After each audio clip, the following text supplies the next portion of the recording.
Bang! Neeves Knives. I'm Jared, and we are live, ladies and gentlemen, live on Neeves Knives. How's everybody doing tonight? So, I'm not sure of the people that have been in here because you might not have seen, because I switched the title a little bit and I added a little something in there. You guys might have seen the XL Deka, right? The Hogue XL Deka. Does that even exist? Well, I'll say this. I didn't know it existed. I didn't know it existed till now, and technically it doesn't exist yet, but it's going to be existing soon. But as far as I know, only at one place, and that's going to be on KNAFSALE. Now, the thing is that KNAFSALE is changing their name. So they're having, some little issues. So they're going to change their name. That should be happening very, very soon, which I think if they're going to do it, they need to do it as soon as possible.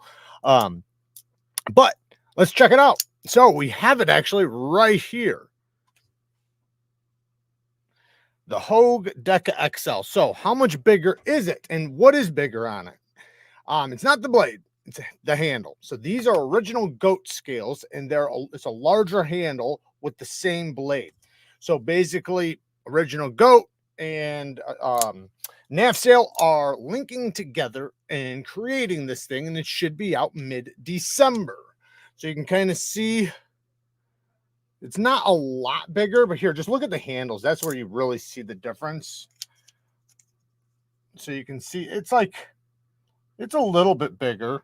And then if you look at this in my hand, I'm going to tuck my finger all the way up to there.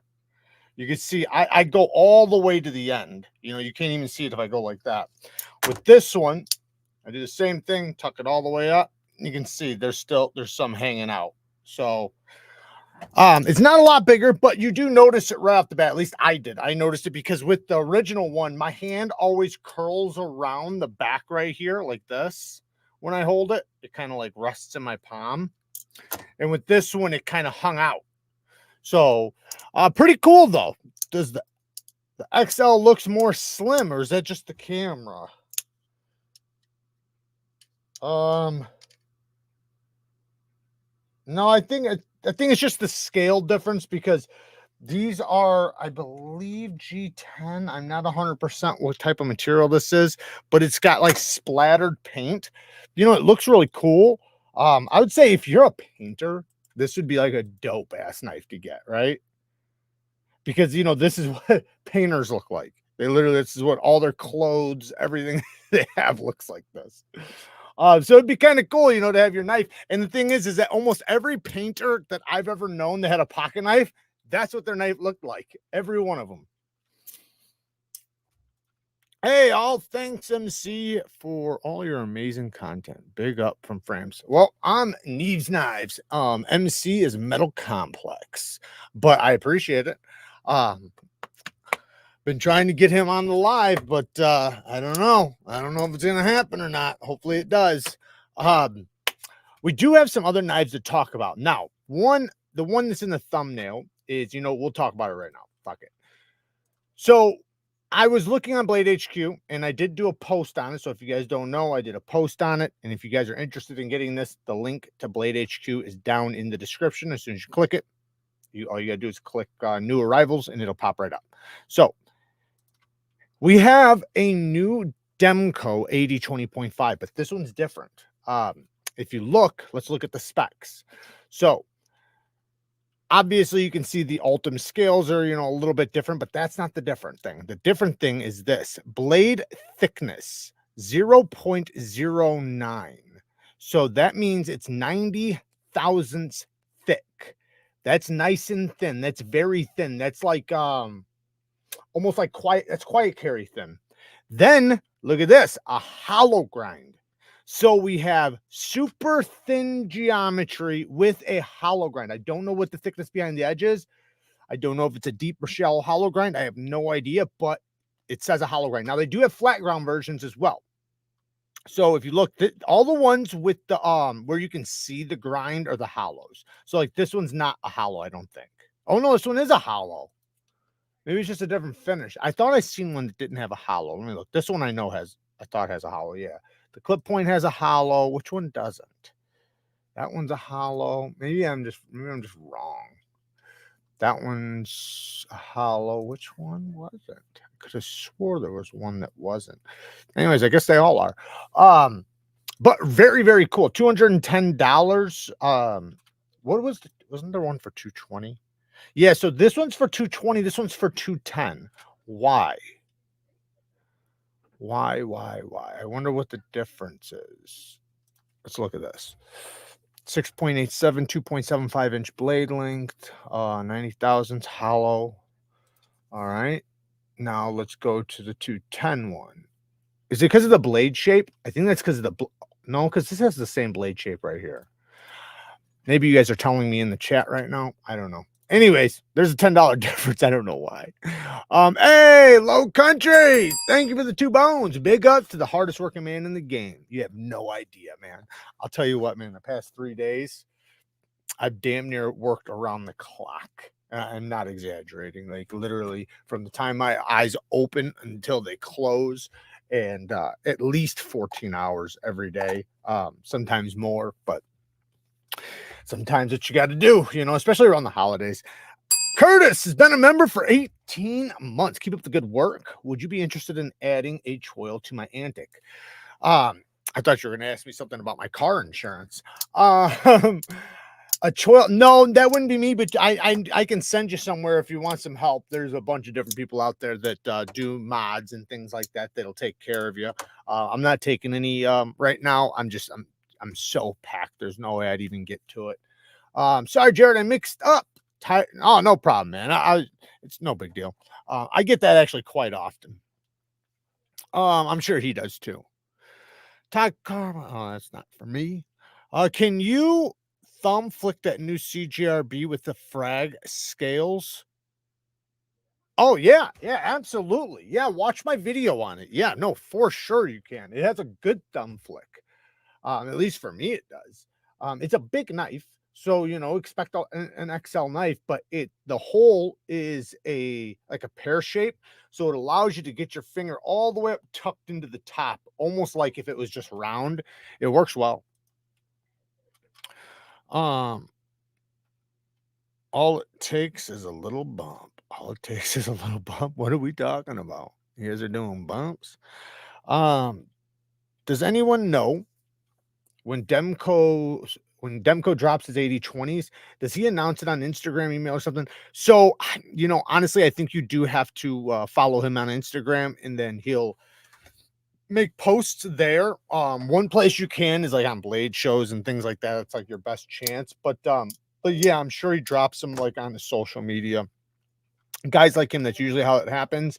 He might do stuff on his site. I'm not sure, but I'm sure when they do drop, he's gonna announce it and they're gonna be gone. So that would be the best way, is to just pay attention to his social media. Late to the game, but got a Manix 2 XL crew wear today. Do you still have yours with the tie scales? May I see if so? I do. I have I don't have the XL with tie, but I do have an XL, but it's not with tie though. I got tie, aluminum. Where's my it's by my bed. Actually, I've been using that as my bedtime knife. My XL. But I got the regular one with titanium scales here. And I got one with aluminum scales from Original Goat. So the Original Goat ones, man, super lightweight. These are very, very comfortable. I want to get the titanium ones from them as well. I like these. These are cool, but they're flat and they're a little smooth. I want to get that texture. But these are nice, though. These are very nice. Got a little weight to them. But yeah, I think I have four. Oh, I have a Manix on me right now. Shout out to GP Knives. This is the GP Knives exclusive. And I'm going to talk about it again because I talked about it on Instagram. I made a little video. This knife, this Rex 45 steel is absolutely insane. So I've had Rex 45 come in for sharpening a bunch, but you know, I've had so many steels come in for sharpening that sometimes it's hard to remember, you know. The things I remember are usually the stuff I own, the stuff I can test and things like that. So, you know, yes, I've had a bunch of crew wear in, but now I actually have some of my own. And I don't think I've ever owned any Rex 45 except for that what is it, that new KIZER or whatever. Anyways, this stuff though, this is probably the longest lasting factory edge I've had on a knife yet. The only other knife that has, you know, stood up to this one was my Slish Bowie with CTS XHP. That one I could not get to go dull. I wound up sharpening it before it ever even really needed it. Even though I did my best, like, you know, without abusing it. Now, this one, I've been using a shit ton, and all I keep doing is stropping it. And it's like just hitting it on the strop, man, like just touching it right now. Like, this is dangerously sharp, and it's like, and it's a factory edge. Like, I would want this result from on a stone. Like, that's how good it is. And so I can only imagine what it's going to be like off of the stone, you know, when I'm done sharpening it. But yeah, man, the strop just tunes it right up. And I mean, like, so crispy, like, oh, it feels hair whittling. I'd be surprised if it couldn't whittle a hair. But yeah, I'm absolutely loving Rex 45, and it's probably in my top 5 now. You know, you know, it's difficult to say which one I would kick out for it to be, you know, placed in there, but S9DV, you might have to go. Hey, Jared, I got my 15V Mannix to complete the 15V collection. Good for you, man. Has aught scales, titanium ball cage, titanium hardware, and MXG titanium clip. And I got it for $260. That's not bad. Factory edge too. I'm stoked. That is a really good deal, man. Good for you, man. What a score. Hell yeah. That's always awesome when you can catch those good scores. Vision G for my daughter in Damascus for Christmas. They got a new version coming right now with Ultim scales, just FYI. Chris Reynolds with the 279. Just got my first QSP Penguin in Thai. Peace. Well, I actually got a Penguin sitting right here. I do have a titanium one. I have a few titanium ones, actually. I think I have like 4 or 5 titanium ones, because I got the XL ones. I got a little compact Damascus one. I've got a few minis, the regular size ones, and the XLs. But this one is the new Slippy. And I gotta say, it's actually really damn cool, man. If you're into slip joints, this thing has great walk and talk. Let's listen to it.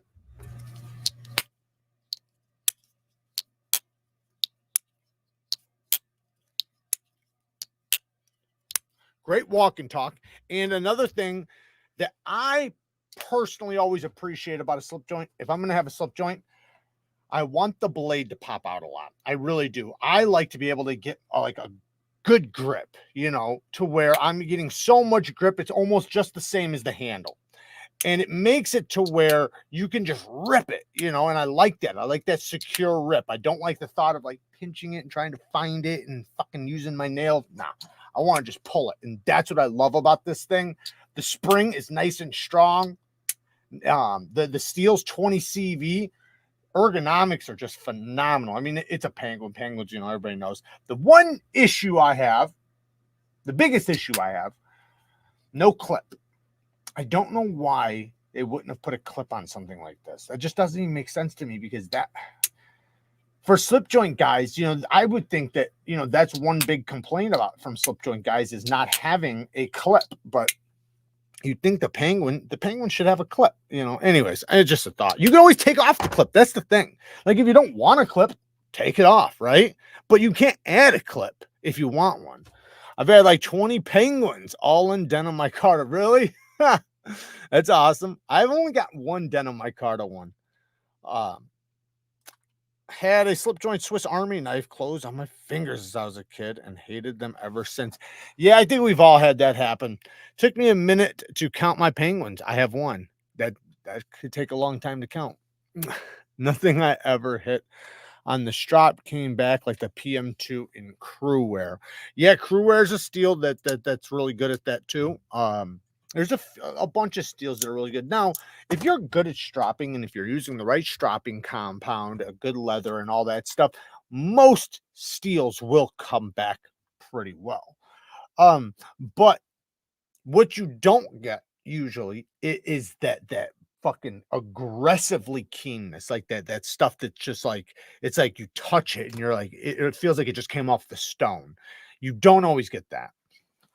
That does take, I think, one, a high level of hardness and a good heat treatment, because that means that your abrasive on your strap is having the ability to really keen out the apex, you know, and get it nice and thin to where, you know, it's very nippy, but then also adding those little micro serrations we want at the apex, like a saw blade. And you know, if it's softer, or not heat treated as well, it's gonna basically break off, right? You know, and I'm talking about on a microscopic level, something you'd never be able to see or anything. It's only something you can touch and feel. And you know, so it might get sharper, but it's also chipping that very apex off, you know. And yeah, it's still getting sharper, but not like something that's super hard and high wear resistant, something that when you use it, it kind of stretches it out more. Low Country with another 2 bones. QSP has the best acoustic pop. Love my Ohio River Jack. I have not, well, I think I tried them at Blade Show briefly, but I've never had one of those. I've been wanting one.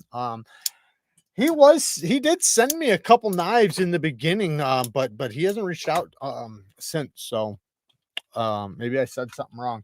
Magna Cut comes back real nice. It can if it's done well. You know, I would say, you know, if it's, and also by the right company, good heat treatment, you know, all those things. There's, you know, a lot of variables. But yeah, no, Magna Cut's really good too. Do you like the Arcform Slim Foot? It is my favorite knife design. I do. I don't think I've ever had one, but I got to try it at Blade Show. But yeah, I do.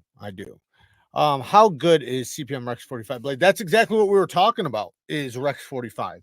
That's the steel we were just talking about. The steel that I was saying is just taken. Are you asking me like what kind of edge retention does it have? Or are you asking like because you just came in?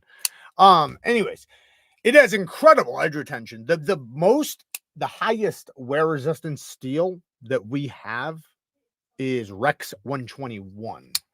Rex 45 doesn't have quite as much as that, but it's still an upper tier, you know. But it has to be heat treated, right? It has to be heat treated, right? It has to be at a good HRC. Geometry is a huge factor with all steels, you know, and that's one thing. Like I didn't get into it, so I'm be clear, I didn't get into it, but I got in this conversation with somebody the other day. They were kind of bitching at me about pushing or promoting Magna Cut at 63 to 64. They were saying how that was too hard for it, and that, you know, basically that it should be like 61, 62. That's what he was saying. And, you know, I was arguing, no, that's not true, blah, blah, blah. And I was trying to get him to answer the question, like, okay, well, if it's too hard, where are all these chipped edges and broken blades at from all the companies that are running it at that range? All the companies that talked to Laren Thomas, and Laren Thomas is the one who talked to them and told them, you know, like with that blade geometry and et cetera, et cetera, et cetera, this is what you should be running it at. Right. Like Chris Reeves supposedly, or Tim Reeves supposedly talked to him, and that's their agreement. And I think he's doing like 64, 65. Anyways, the point I'm trying to make is that if you don't see that happening, then where are you getting it that it's too hard, right? If there isn't a whole bunch of information, people coming out saying my Magna Cut's chippy, it keeps chipping, I broke my blade. I haven't heard of one doing that. Not one. Now, another thing. This is the last thing I'm going to say.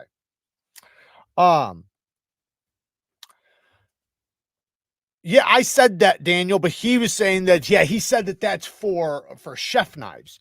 And it's like that, you know, he might have said they'd be good for chef knives, but that doesn't mean it's only good for chef knives. He also said that, you know, it's 63 to 60, or no, sorry, it's 64, that it's still tougher than Vanax, right? So, like, it just doesn't make sense. Now, and he also explains that, you know, obviously there's going to be some preferences, right? But, you know, with a higher hardness, you're going to get higher wear resistance. Yes, you're going to lose some toughness, but in a folding knife, you're not looking for impact, right? This isn't a chopper. You're not chopping down trees with this. You're not fucking hitting rocks chopping. I'm not saying you're not going to hit anything, and you still want to hold some toughness, but it's not the type of toughness that you want in like a fixed blade or something, right? But what you do want, because it's a pocket knife, you want the wear resistance. Now, here's my next argument is that if you want toughness, don't sacrifice the wear resistance. Thicken the geometry just slightly, right? So that's what I say. I say, you know, do the toughness, because more so than even like the heat treatment, you know, there's probably a line, but more so the geometry is really going to play a part, right? So the biggest part is geometry, right? And then, so if you want a tough knife that's good for impact, then the geometry should be covering that. Don't sacrifice my edge retention for it. Now, there's going to be some cases that, yeah, you're going to want to do that, like on a fixed blade, but not on a folding knife. But anyways, it wasn't a big deal. I wound up sending him a link to, because he was like saying something about like, daring me to find any information of him saying that. And I had watched a podcast and heard him say it, but I couldn't remember which one it was. So I just went and found this one where he did a whole video on what it should be heat treated to. And he basically went, you know, talked about it at all the HRCs and everything. So Magnum Cut at 65 is still over twice as tough as 20 CVR M390. Right. That's why, like, it doesn't make sense to me. It doesn't, but what HRC for Magnet or for M390?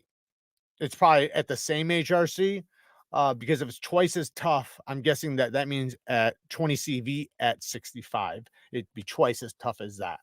But regardless, I think I've heard that it's tougher than or M390 at like 62 when it's done at 65. Speaking of an American made stuff, why is it so expensive? I recently got $150 in ATR because one, we pay higher wages, right? So we don't have slave labor, insurances, you know, all the overhead, fucking the criminal government we have that takes fucking so much damn taxes from us. It's absolutely insane. And personally, I think at this point it's like against our constitutional rights, because this isn't capitalism. Capitalism is free market, right? You shouldn't have to, you know, cut a check to the government just to start a business or run a business. Anyways, doesn't matter. My point is that we have a lot of overhead and a lot more expenses than maybe some other places in other countries and things like that. So that's why, and we have inflation right now, right?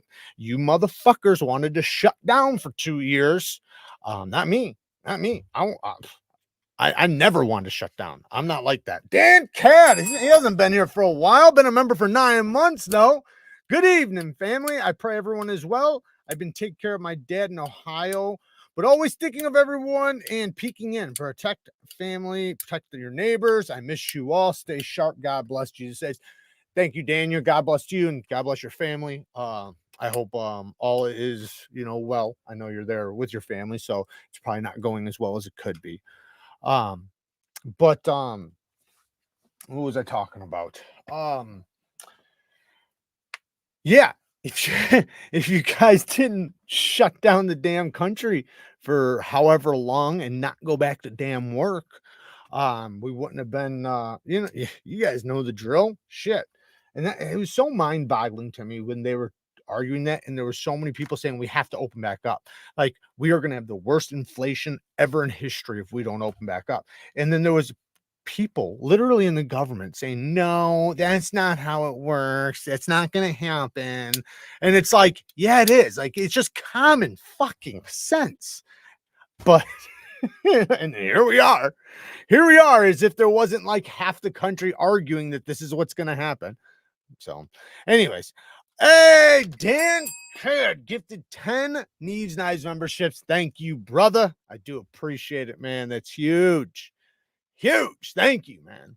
Thank you for such a big donation, man. That's badass. If you guys don't know, I do have a membership where we do live sharpenings twice a month, and you can sign up. It's always in the description.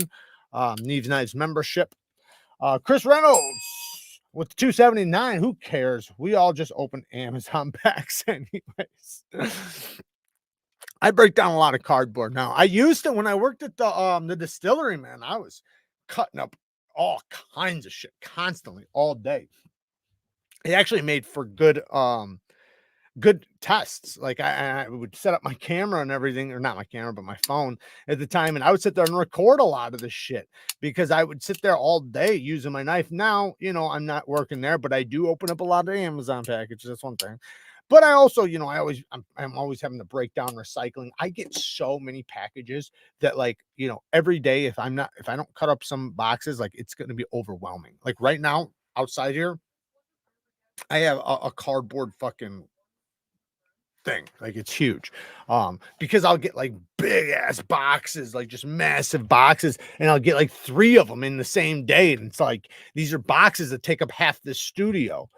So I'm always having to chop those bitches up, and then not to mention all the other little things you do, you know, not to mention $4 trillion they printed into right, yeah, and that's just like that much of it.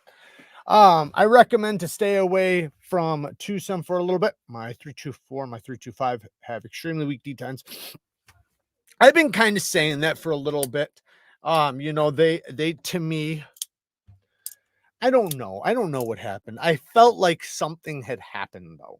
I don't know what. I don't know if they switched companies, I don't know. I have no idea. But it felt like they were progressing. Then all of a sudden it just like went, roof. And it's like, you know, I went from being impressed with so many things to getting the next thing that was messed up, the next thing that was messed up, something would be good, then the next thing would be messed up. And it's just like, and it was like little things, like even the most recent one I got, it's a front flipper, looks cool, had the potential to be really good, but the detent was too strong on that, too strong of a detent for the jimping and the knife. So it sucked. It's like very aggravating to even use. Common sense and government do not go together. Right. And that's why, to me, it's like, that's why I just, you know, I want to vote as little as government as possible. Fucking get rid of 90% of them. And just let us be, because I have no problem working hard. I have no problem, you know, and I think that goes for the majority of the country. You know, we don't mind working hard, working for our money, and making a good living. You know, even if you're not rich, right? You still would rather keep more of your money than give it away. All right, especially when you're giving it away for shit, man. Is it's not like, and this is just an example, right? And I'm not trying to get into politics or anything, but like the Maui fires, right? Like they didn't even do anything from that, right? That's in our country, right? Those people pay taxes, right? Why wouldn't those people have been like first priority? Like, doesn't that what our taxes pay for, right? For catastrophes, road work, fire department, this, you know what I mean? Like, so it's like, yeah. Anyways, fucking people will be going crazy here if I keep going. Kevin Smith with the 5 bones, about to grab the Chavez 229 kickstop. Anything who's just in that price range, I should get ahead of it. I've looked at so many, hard to decide. Okay, so one, I will tell you that I do recommend. I'm going to show it to you, and I'm not just recommending it because it's on my site. So don't start that shit. I'm recommending it because it is really good, and it reminds me of the Chavez in a lot of ways. And that is not this. So this is the NeevesKniveCo site, link down in the description. We do have some new models on here, and that would be, where is it? Right here. The Tuya Wrath. I would say this thing, I got it right here. I'll just pull it out. The Tuya Wrath, to me, it's like, so even Lefty said this. He said it's like a better version of a Chavez. It's like what he said. He said that it was what he wished a Chavez was. Now, it is very, very smooth. Has a perfect front flipper. There's front flipper. Perfect jimping, perfect height, perfect detent snap. And, you know, it's, yeah, the leverage point's great.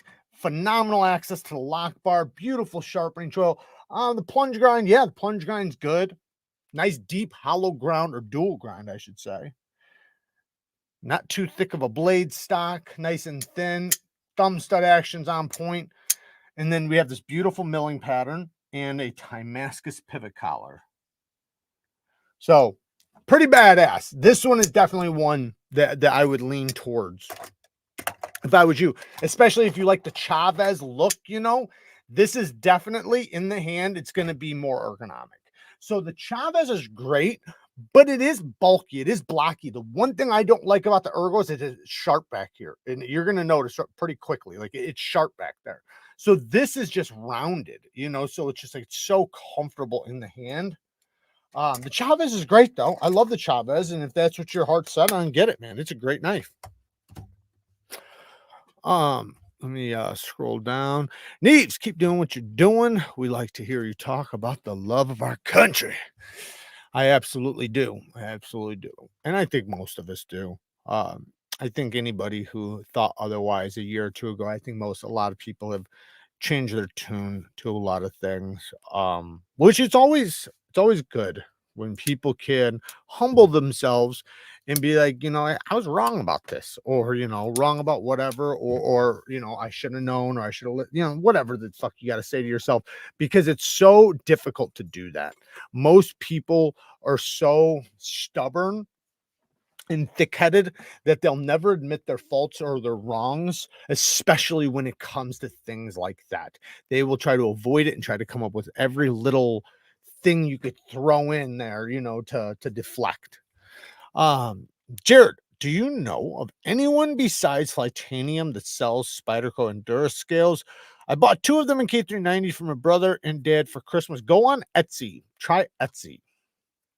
I don't think Original Goat has any, but you can check there too. But definitely check Etsy. That'd be my #1 spot. Also check RC Blade Works. RC Blade Works.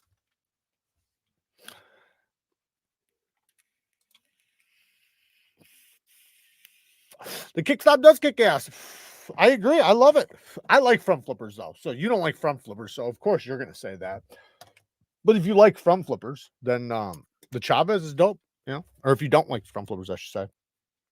I like the look of that resource. Almost took a chance earlier, but got a Tops Puko I've been wanting. Oh, will be.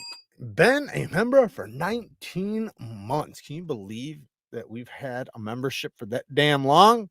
Thank you, Will. I appreciate all the support, man. What's up, Bobby? I love front flippers. If anything, my least favorite would be the traditional flipper. It's too overdone. Okay, Haven. So hear me out. As I hear what you're saying, and I know a lot of us somewhat feel the same way. However, the best knife to hand somebody to get somebody into knives is a flipper. And because the majority of people you hand a knife to are not going to be able to use a front flipper. They're not going to be able to reverse flick a hole. They'll be able to slow roll it, right? But if you want them to feel a detent and a snappy action from a manual knife, a flipper is the best way. Like anytime I go around my family and stuff, and I know like I'm gonna be showing them knives, I always try to bring a few really good flippers because I know they'll be really good at it and they'll actually get to feel the experience, you know, because they're more in the beginning, right? So you know, you do got to work your way up to reverse flicking and front flipping and all that shit. Hey, Dan with another 20 bones, man, coming in hot. Taking inflation and the government not being in the interest of the people. I'm organizing a united shutdown where for one day the country does not buy anything or work as a show of force of the people. We the militia. Yeah, dude, that'd be fucking awesome. I would say the problem is a lot of people won't do it. They can't. They'll, even though I do think it's a great idea. I think it's like a really good idea, especially if it was like planned out like 6 months ahead or even like 3 months ahead. So everybody was on board, truckers, everything, because you'd have to get truckers, everybody on board, and just yeah, like a show of force. Because you know, yeah, that's the thing, you know, like it is all about us and what we're willing to accept. Problem is just so many people are willing to accept so much bullshit, you know. and to fall in line, because that's the biggest thing. It's so easy. It's even like little things like the driver's license. We were never supposed to have driver's licenses. Driver's license were actually for workers on the road. Like if you worked for the state or if you worked on the road, then you had to have a driver's license. You in the Constitution, you have the freedom of travel, whether it's through vehicle, and even says this with vehicle or whatever. You don't have to have all that stuff, but they've convinced us that we do. So everybody grows up thinking that you actually have to go and get one. Um, there's so much shit like that, just little stuff like that. Where and like even like down to like our firearms rights and Second Amendment and stuff. Like say brass knuckles. Why are brass knuckles illegal in most places? Why? We have the right to bear arms, right? That goes with any type of self-defense weapon. Why would I be able to carry a firearm but not brass knuckles, right? Like there's so much bullshit, but we roll over and deal with it. Is that in that sense, I absolutely agree. I got my missus into knives with an Elementum. Haven't seen the thing since. That's how it goes. Good knife though. If you're sold on the Kickstop, don't overlook the Jared Ogier F22. Yeah, you're right. Yes, Joe. That's another one. And regardless what you get, use my damn link down in the description. Blade HQ has the Kickstops and has the F22s. Jared Ogier Kickstops, the F22. Another thing I want to show you guys. Oh man, I should have pulled this up. No, wrong one. Jerry. Yeah, here. Where's it at? So this is another new arrival. I actually have one on the way. I'm fucking super excited about it. So I personally like Moen Designs. If it'll ever pull up. So we have a new Jerry Moen design, Mongoose. Now the Mongoose existed before. I've actually reviewed the custom version of this. So there is a custom version of this. Now I have the Jerry Moen tooling, which has the same handle, but a little bit different blade. It has a hole deployment, I think, and a front flipper. This is a regular flipper. I freaking love this handle. Now, I know some of you guys might not like it. It's got like the bottleneck look, but it's, to me personally, this is a very comfortable grip because the way, like, and I always talk about this, when a knife goes from slimmer to thicker, from slimmer up here to thicker down here, it always fills out the hand really nicely. Yes, this is pretty slim up in the nose of it, or up in the top, the thinnest point, but it also just allows you to have a really good pinch around it. I freaking dig it. I can't wait to get it. It is a 3.5-inch blade, so nice size knife. I love the lava flow fat carbon fiber. There is different versions. You got the purple one. I think there's regular ones too. I think, oh yeah, denim micarta. I think it's denim. Just blue micarta. Blue micarta looks like denim now. Anyway, so there is, a few different flavors, but I'm digging it though, man. I freaking love it. I like, I think Jerry Moen. So when I first got into the community, he was, I'm not going to say a star, but like you've seen his work because the Mongoose, the original Mongoose was out, the custom Mongoose, and people in the community were getting them. And, you've seen them on people's channels. And I actually got to get one on the channel, and I loved it. Then when I started seeing other stuff from him from Riat, right? Because that was done by Riat. What we just looked at, that's not a custom, that's from Riat. So he's working with Riat now. I was like, oh shit, now we got one in my price range. I hate to say this, but for for beginners on assisted usually bring. So I'm saying with a manual knife though, like to get them, because they won't never understand a detent if it's an assist. I would say most people have already felt an assist. So what you want them to feel is the snappy action and the smooth closing action of a manual, so that you can show them the difference. Like, this is a cheap knife with a spring, and here is a quality knife that doesn't need a spring. Bring the politicians to account for their mistakes and remove the power vacuum in the swamp. I always say, like, I think there's the easiest damn solution to every fucking problem. And all that is that they don't get paid unless if we get paid. Like, just make it that simple. You know, your what you get paid is going to reflect what you're making, right? If the country's doing bad, you guys are taking a fucking cut. All of you. You know what I mean? Like, all of you are taking a cut. You're all getting paid less. You're not getting this. You're not getting that, right? Just like the American people, right? If the American people are suffering, you're going to suffer too. You don't get these mansions and all this shit while there's American suffering. So I'd say in your state, in your county, whatever, if people are thriving, then the politicians there should be thriving. And you know, just put that across the board. I guarantee everybody would fucking start, you know, it'd be a lot different. I promise you it'd be a lot different. Just like when we shut the country down, if that was the thing, if during that shutdown you said, okay, well, we'll shut down as long as it takes, but no politician is going to make $1 until we open up. We would have been opened up in 10 minutes. Like, literally, they would have been coming up with every reason why we need to open up. Scotty with the 5 bones just opened an exclusive QSP hedgehog from Traditional Pocket Knives, and I really dig it. Hell yeah. Yeah, they're doing a bunch of shit over there. Like someone was talking about their slip joint earlier, man. That thing's pretty badass. Low Country with another 2 bones. Here's for keeping up on the chat tonight, big fella. Thank you, man. I do my best.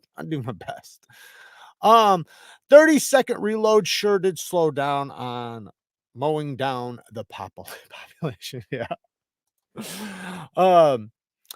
Let's scroll down because I'm actually a little bit backed up. I wouldn't mind 6 guns coming back. I'd checking it at the saloon to Wyatt Earp. I like 6 guns. I've always liked them. You know, one thing I really like about them is just their reliability. You know, you don't have to worry about it being pushed out of battery.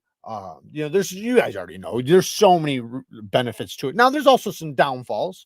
My dad I mean, he liked everything, but he really liked his revolvers. I mean, he liked everything. He had what was a Super Blackhawk with custom handles, and it had a big ass scope on it.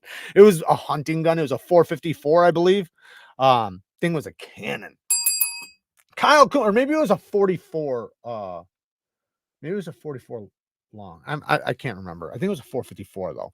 Jared, slide that wee Igneo in the mail to me.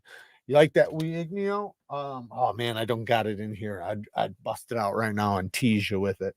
It's pretty cool. There is another new wee I do have here, but I can't show you yet. I'd like to go back to the era where we revolted over a 1-cent tax increase. I agree. I fucking agree. And I would say, I honestly think that, and it's kind of weird, man. It's such a weird place because it's weird that there's people that are convinced that the government's going to help them or save them or do something for them. Listen, man, I've been under the government foot, man. I've been on everything you can imagine, like, you know, from state insurance to link cards. You know, I've had to stand in that line so many times, you know, and it's never good, man. It's always, how did I put it? They're only feeding you enough that you want them, but you can't get away from them, right? So it's not like say, go make a bunch of money, right? And this is extra. And then when you don't need us no more, we'll cut you off. No, it's not like that. It's like where it's like, you can't make any other money. And if you make more money than this, then we're cutting you off, right? So, and to be real, you know, yes, it would be better to just make more money and have that cut off. But when it's easy money, it's like, I don't have to work for this, right? So then you're doing work under the table. So it winds up being a fucking cycle that actually hurts you and holds you back and stops you from regressing and stops you from doing really well. And it's the reason why so many low income areas are just doing so shitty and just can't get out of that damn hole, because they're relying on them, even though they will never, ever fucking save them. It's like they're just like, it's like getting scraps, right? And just getting enough to survive, right? But you don't have enough to go hunt. It's crazy. People live their whole lives like that. It's sad. They get effed over for being good people. Yeah. Um, I mean, it's oh shit. Seems logical. He's been a member for 8 months. Where are the kukris at? Ask Kara to find it. I actually got one not too far away from here. I need to get another kukri. I want to get a condor or a oh damn it. What is the one Scab always has on his channel? Damn it. Work Tough Knives. I want to get some of their stuff on here. That would be badass. Shepherd with the 5 bones. Hey, bro, if you still have the Kubi Bravo 1 KU318, can you please tell me how strong the detent is? Since it's such a heavy blade, hope it's strong. Let me look at which one that one is. I think I know which one it is.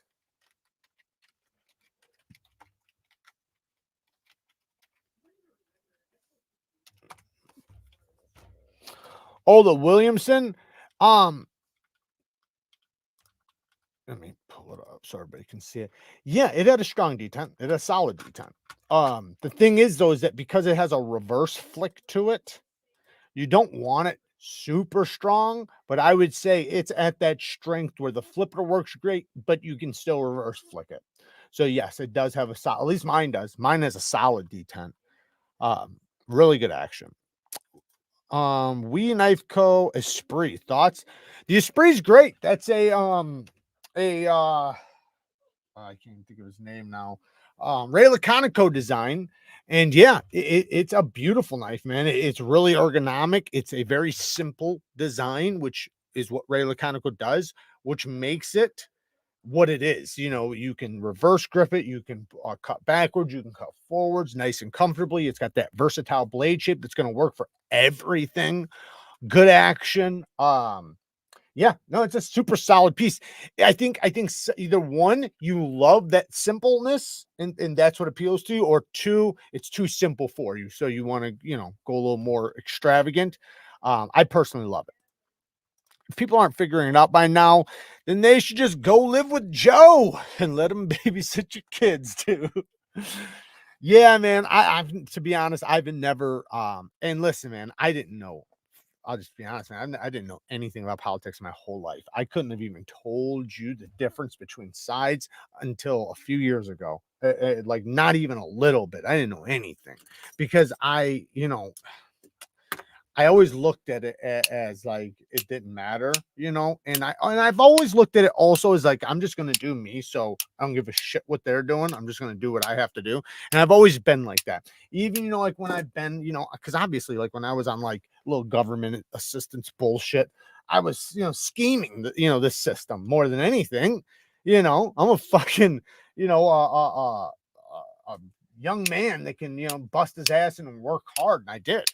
So it was more of a thing where, it'd just be like that little extra. But I also, had lots of people around me, like lots of family members, people that I would go, they would cook me food, and just old ladies in the neighborhood that were like, so I've seen like every type of person that would be on it. But anyways, I didn't know anything about politics at all until the shit show started. And then I started paying attention. For some reason, it engulfed me a little bit, and it made me start looking. And it made me start looking up my own shit because I always heard different things from one side to the other, but I didn't understand one side or the other. So it never, people would talk shit about this, talk shit about that. And I didn't care, like not even a little bit. I had no dog in the fight. But then when I started learning and I started like researching and started paying attention, people started sounding like fools to me. And like the things they were saying that were coming out of their mouth made me look at them differently, which I don't think is good in some ways. When I grew up, there was that saying, and I'm sure you guys all remember this: you never talk religion and you never talk politics. Are you gonna do a knife of the year? Yes, I'm actually gonna do a whole video, knife of the year video. So I'm gonna do basically my top contenders for the year. And we also have some good giveaways coming up very soon. How do you clean diamond plates if you drop a cheesecake on them? I know soap and water, but would a sponge fuck up the diamonds? No, the sponge ain't gonna fuck it up. You can just run hot water over it. Run hot water, then grab a towel and just dab it off. Don't rub it, just dab it. But yeah, you can use a sponge on it. It's no big deal, but you're just gonna want to rinse it off afterwards and then dab it with a towel so the fibers, because it's not gonna mess up the stone. It's gonna mess up the whatever the sponges that you're using. Bones with the 5 bones. Thank you, brother. Sup Jay in the chat. Ivory Damascus Vision FG comes tomorrow. I'll pass on the molded urine scales. Flipping a Shuro F95 icebreaker and wearing Muskin Husk 54. Hell yeah. Muskin Husk 54. Which one is the 54? I don't know if I know that one. But the F95, that's one sweet piece. Condor, American made. I think it's are they American made? I think they're made in another country, but it's not China. It's not Italy, is it? I forget. Somebody say it. Somebody knows. Brandon told me to spend more money, so I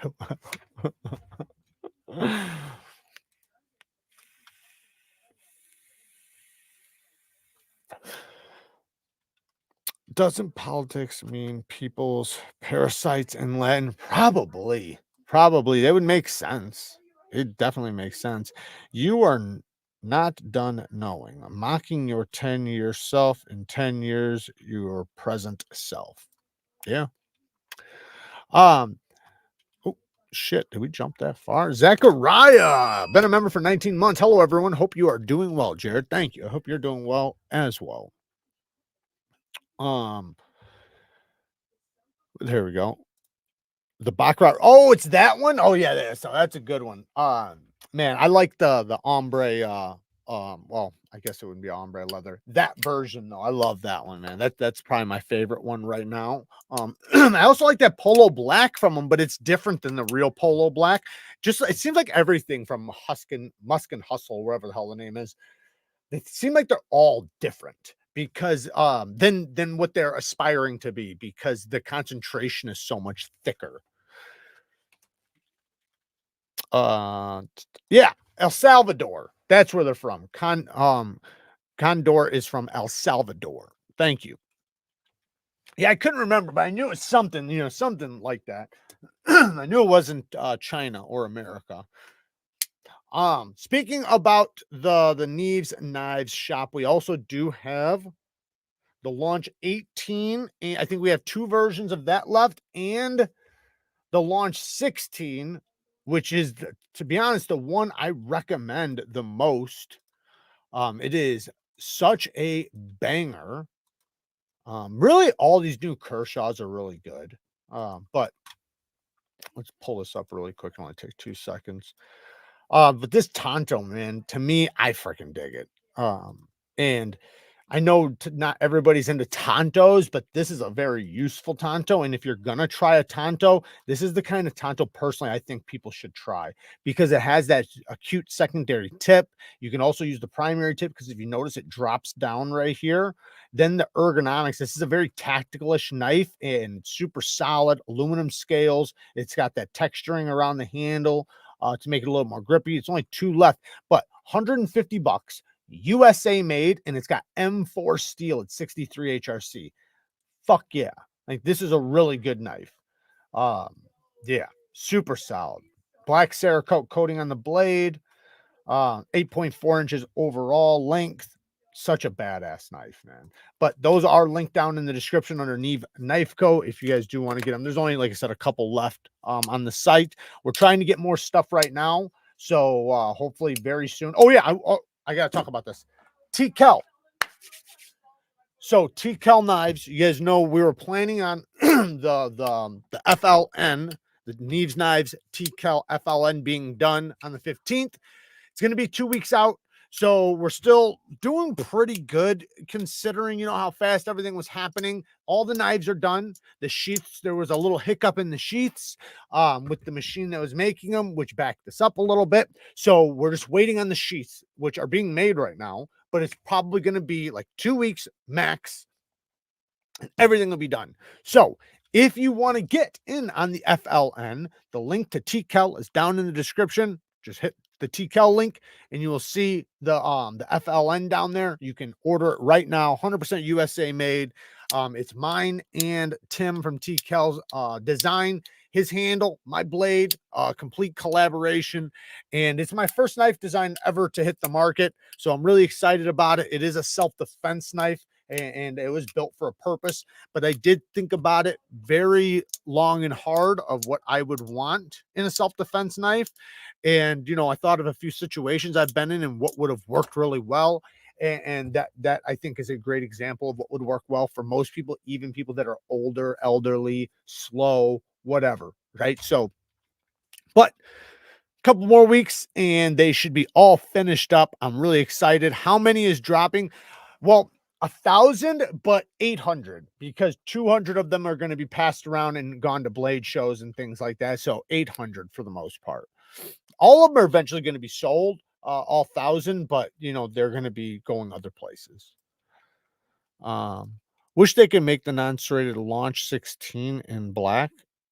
I'm not digging the green version. Really? I freaking love the green. I love it, man. You could always get it redone. You know, just send it to Knife Modders. They'll Cerakote it. Check out the KIZER sale on White Mountain Knives when you have time. No, I will not, because White Mountain Knives does not support your boy. I would just go to KIZER's thing, because KIZER, they all got sales going on. I got a video going up tomorrow on all the sales, so watch that video, guys, because I'm going to talk about every single sale from every single company. I contacted companies that you guys probably aren't even thinking about. Dave, thank you for the 10 bones. You know you're in trouble when someone from the government shows up and says they're here to help you. Yeah, you know that's the exact opposite of what's about to happen. Jared, sincerely thank you, man. You give people a group to belong to. I don't have any knife bros, so it's awesome to have a group like this. You do good for us. Oh, thank you, Joe. Yeah, it does good for me too. I love it. Jared, go. Oh yeah, you read that. But yeah, you know, I like White Mountain Knives. I know they give you guys a discount, so I don't blame anybody for going and using it. I just don't promote it, because I tried to get them to give me an affiliate, and they won't, but they'll give me the discount code, which is cool. That helps you guys, but it doesn't help me as a channel, right? So it just isn't in my best interest. And this is just me being a smart businessman. You know, I'm being honest about it. It's not like I'm lying about it. You know, it's not in my best interest to promote a site that I won't make a fucking penny on, when I have other affiliates where I'll make a penny, you know. So you guys can still all go to, you know, White Mountain Knives and use the discount code and do it. I'm just not going to sit here and link it and promote it, you know, and shit like that, because it takes me a lot of work to link things. And you know, if you guys knew I should show you guys right now what it takes to just grab one fucking link. all the little things. And then if you have an affiliate that you can't remember, like say a company that has the model, and now you have to figure out what affiliate was it, what was my code, what was this, and then go there and then try to figure out how to work it. The ones I know how to work, like the back of my hand, you know, I can go fast on, but there's still tons of steps. So, you know, it winds up becoming, you know, even though say if it's only like say a 30-minute thing, right? Well, that adds up, you know. And sometimes it's longer than that. It just depends. Magna cut is not fun to sharpen. I never minded it. I like sharp. Well, see, I like sharpening, period. But there's really no steel I've had a struggle with aside from bad steels. And what I mean is poorly heat treated steels, shitty steels, things like that. As far as good quality steels, I'll say this with Magna Cut, the one thing I've noticed with sharpening is the difference between a soft steel and the hard stuff. The sharpening experience is far better when it's hard. When it's like, you know, when it is up there, even 62 is so much better than like 58 to 60. 58 to 60, it really does not feel good. It doesn't deburr properly. It doesn't get as keen. You know, you don't feel like you're getting that high level of sharpness. You know, all the things that you know are promote or help you get to a super sharp edge. Sharpening my Magna Cut hasn't been a big deal at all. Years ago, Jay would mention White Mountain Knives. I spent a ton on Jay's word and the paid nothing back to him. Nothing, not a damn thing, not a penny. So in the beginning, I was talking to them and I was honestly hoping that it was gonna, you know, like they were gonna change their mind and things would be cool.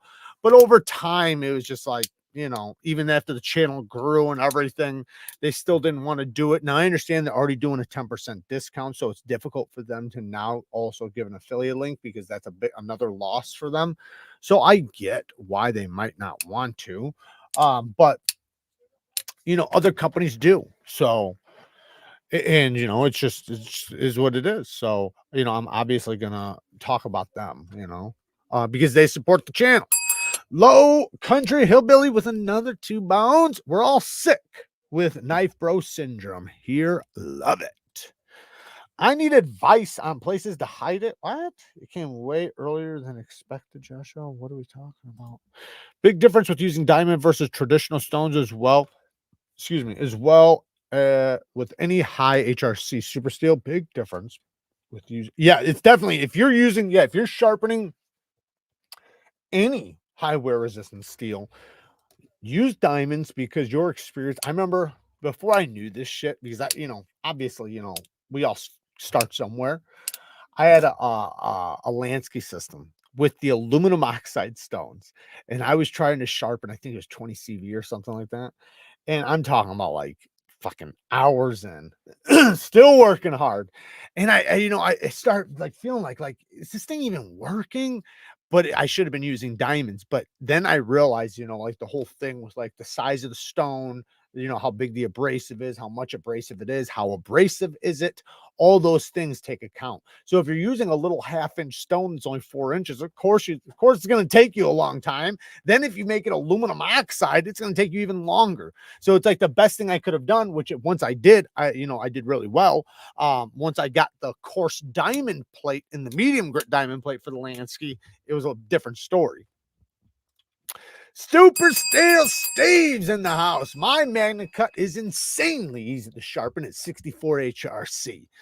Damn right. And super thin geometry is another thing. I don't know which knife he's talking about, but with sharpening, it always is going to go faster the thinner it is. So with any knife you're sharpening, if it's a thicker edge, it's going to take you way longer than a thin edge. Like that's going to be the most time consuming, even more than the steel itself. Like I could take 10 CR that's thick as a brick, and it's going to take a lot longer to sharpen than say Maxace if it's nice and thin. It'll sharpen up super fast compared to the ARTISAN. So, you know, take that into account too. Another reason why a lot of people like thin geometry, you know, you can sharpen it up so much easier to maintain. Yeah, you know, you have the risk of it being weaker, but just depending on what the knife is for. And in some cases, you don't have to have super thin geometry, but just good geometry, right? There's a difference, you know, between like super thin and just good geometry. We all know shit geometry. And I remember when I found out about shit geometry because I got a knife that I guess you could say it was my grail, but the design is what was speaking to me, you know, and I looked at it and at the time, I didn't know as much as I know now. So I didn't realize like, okay, well, that narrow of a blade, right? With that thick of a blade stock can't get down to a thin edge, especially with a flat grind. So I wind up getting it and the thing cuts like shit. I can't get it through things, like the ergonomics suck. And that's when I found out about geometry and how big of a deal geometry is, because like I said, it was just a nightmare to use. And so I didn't use it. So this thing that I loved and that I spent all this money on to get was an absolute piece of shit. Even though it was really cool, like titanium, USA made, it was a 0 tolerance. How is sharpening 15V? I need to put a new edge on my shaman soon. Haven't sharpened 15V yet. Only have the Workshop Precision Adjust Elite at the moment. Okay, so you got the not the professional, you got the elite. Okay, so I would say the best thing you could do, Mark, is get the aftermarket stone holder for that. Go to my HAPSTONE link down in the description and get, and also HAPSTONE does have a sale going on this month.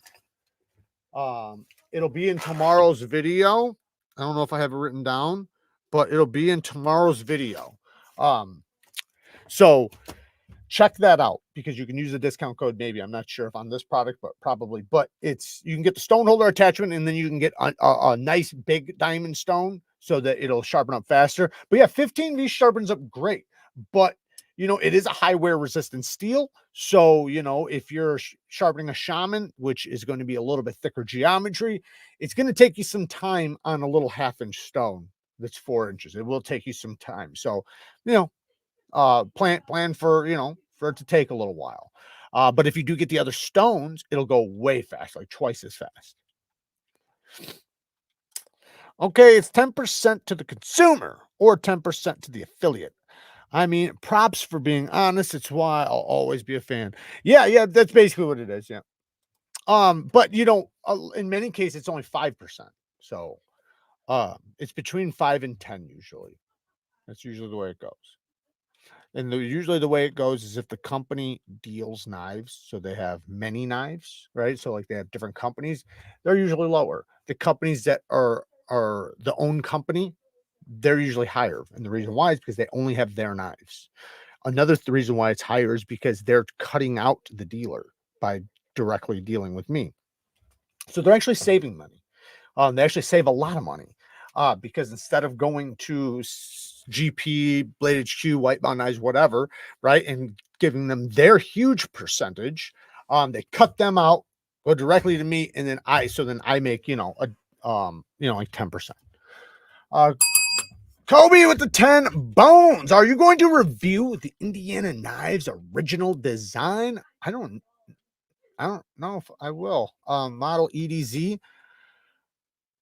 Oh, that one with the flipper thing that's round. I did review that one. I didn't have it very long, so I only have one video on it. But yeah, it was really cool. 20 CV with a diamond doesn't feel bad after using the basic Lansky for years. Yeah, when you get off of a Lansky, like a Lansky works, it does. But when you use a TS Prof or a HAPSTONE or KME, anything other than that, the new Work Sharp, the professional one, yeah, they go a lot faster. And if you do freehand, even faster because you just have more stone, you're hitting more blade, more contact of the blade on the stone at one time. With most fixed angled systems, even the really good ones, it's a 1-inch wide stone by 6 inches. Jared, my wife's present. The more Malaya came earlier than expected, and I need a place to hide. Oh, I gotcha. Hide it in your pocket. But yeah, that's a good one. That's a really good one. I like that one a lot. I actually want one. My thoughts on KIZER's 154. I like it. I don't think they've ever done. Well, not ever. They might have done a bad job on some of them. From my experience, though, every experience I've had with it, it's been really good. I don't think, honestly, 154 CM is a difficult steel for companies. I don't know. I don't heat treat. So, Steve would probably be the one to answer this. But it seems that 154 CM, I don't ever see any of it bad. A Benchmade did a good, at least from my experience, Benchmade seemed like they did a good job with it. Most companies seem like they did a decent job with it. I don't remember any of it just being dog shit, but I've had dog shit S35 VN. I've had dog shit 20 CV, dog shit M3. I've had dog shit just about everything, except for some of the basics. 14C, AEBL's never been shit. Like I said, 154 CM's never been shit. 12 CR's never been shit. There's a bunch of steels that just seem like they're pretty easy for companies to do, or at least they all do a decent job. What's the update on your Karambit? Oh, I talked about this earlier. So it is not shipping for 2 weeks. So all of them are done. They're all done. They're just the sheaths. So they had trouble with the sheaths, with the machine that was making the sheaths, with the retention. So they're backed up about 2 weeks. So it should be shipped out 2 weeks. So that's it, and that's it's supposed to be before that. So we're just giving it 2 weeks to be safe. Hopefully that's all it is. But yeah, 2 weeks, which if you think about it, it's not too bad, right? That's not too bad. As quick as it all happened and everything, you know, 2 weeks late, I'm not too mad at that. So it's coming very soon. And if anybody wants to invest in it and wants to get one, the link's down in the description. You can still buy it right now. And now you don't have to wait the 30, 45 days. You can get it in 2 weeks. Have I seen the Olympic Wayfarer with the polished scalped scales? It looks sweet. I've seen so many Wayfarers. So I'm sure I have, but they have so many different ones because they customize them.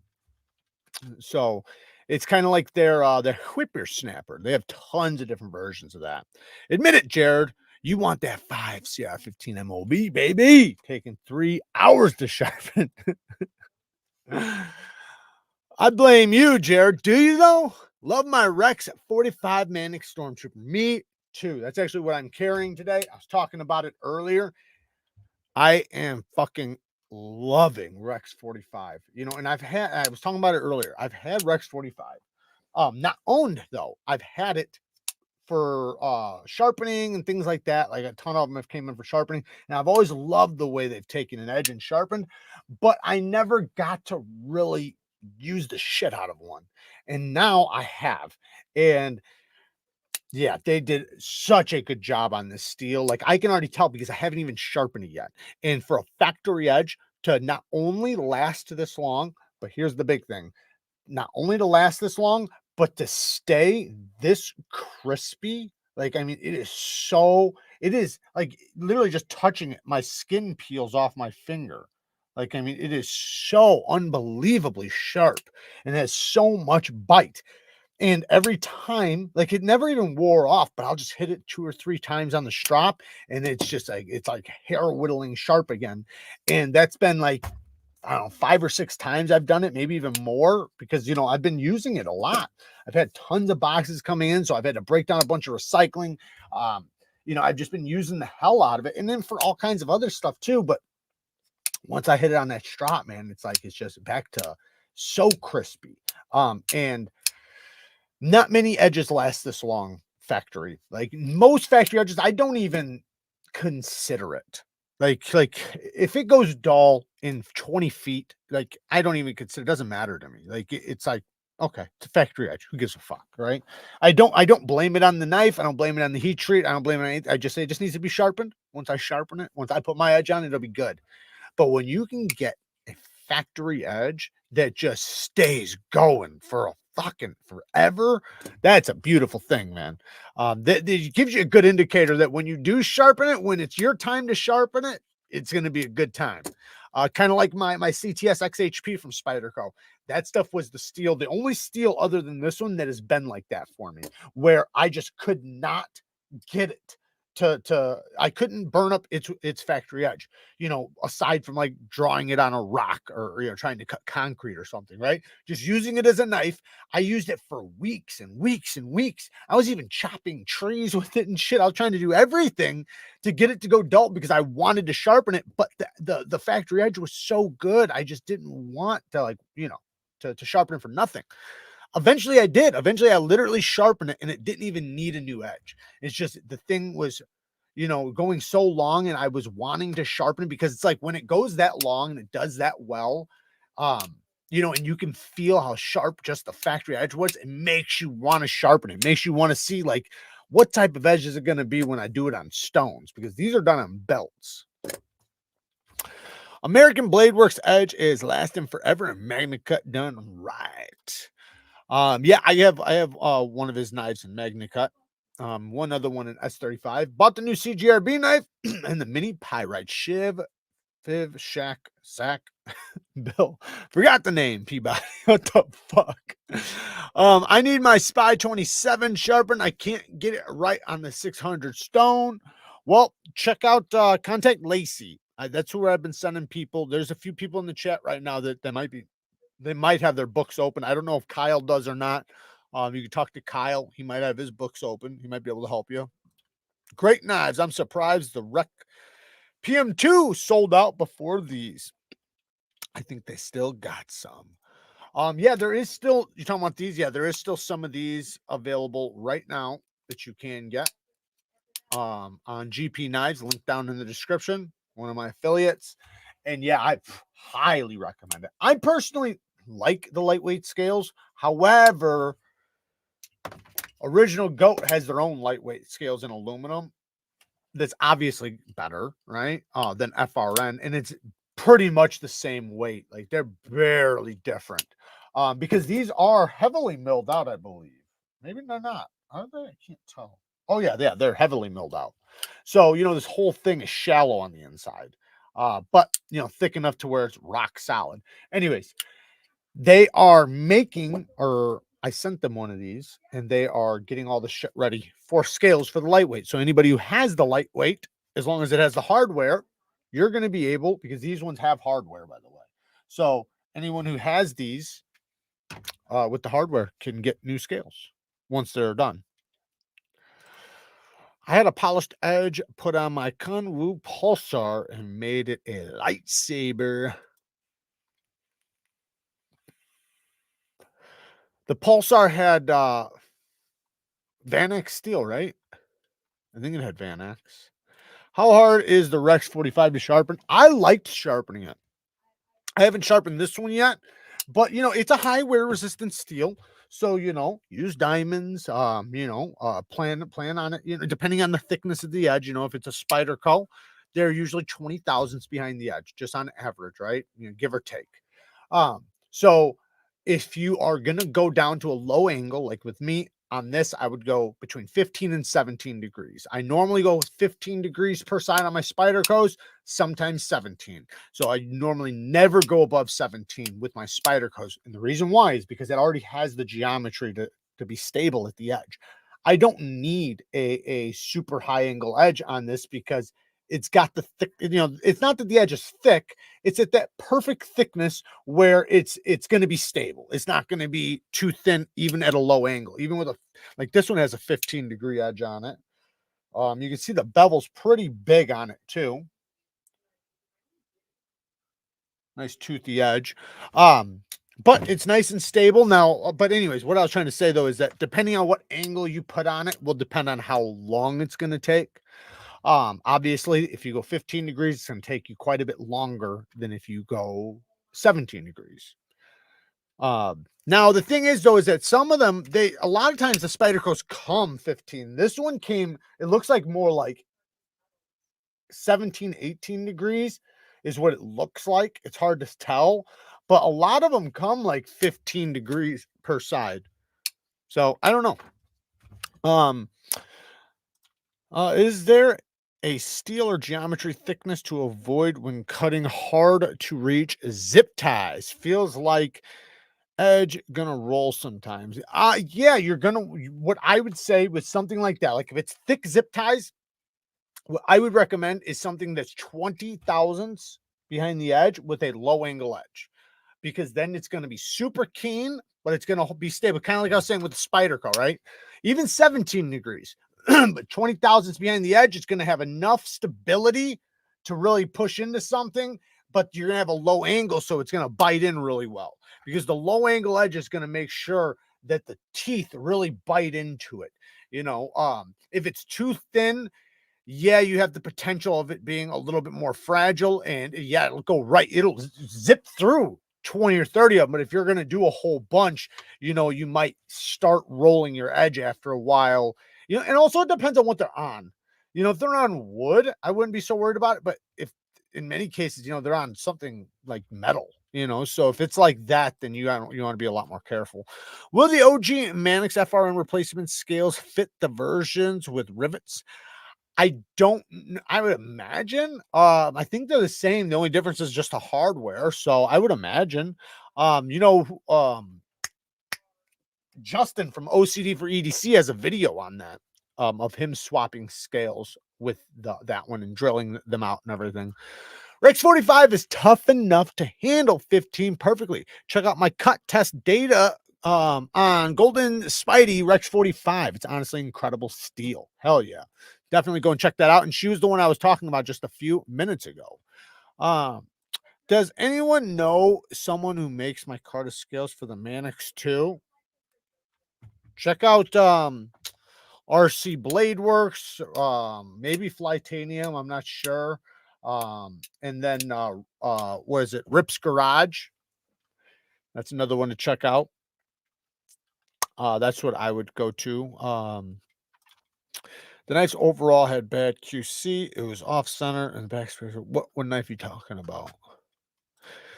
Consistently use the Worksharp Pro to put mirror edges on blades on my knives. Great purchase. Yeah, the Pro is a great one, man. That's one that, people thought like at first, like, after I did my video, they were like, oh, it's overpriced or whatever. Like it was 300. They immediately dropped it down, right? Once you guys kind of complained, they dropped it down pretty quickly.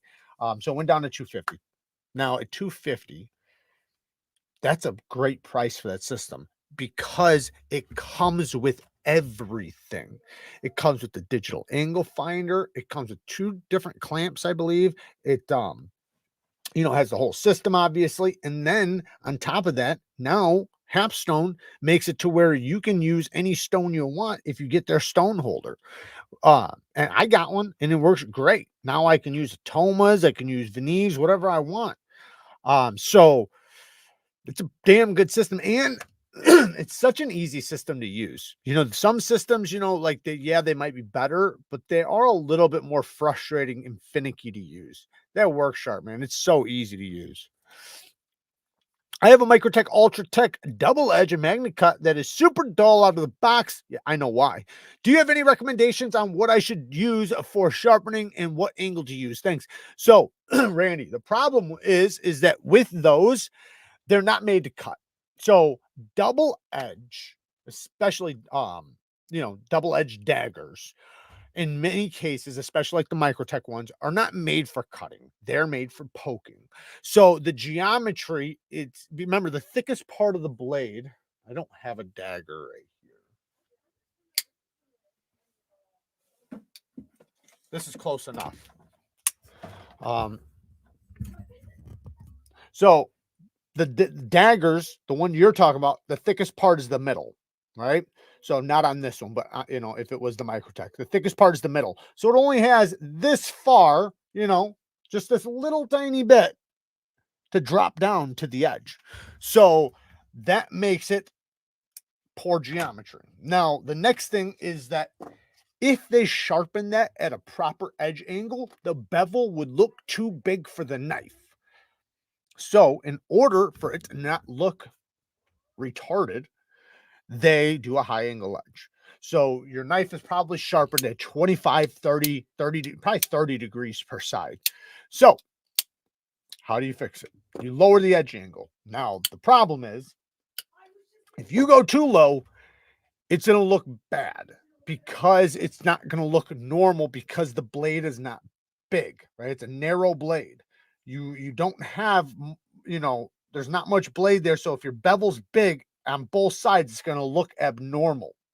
If it was only one side, it'd be one thing, but it's double.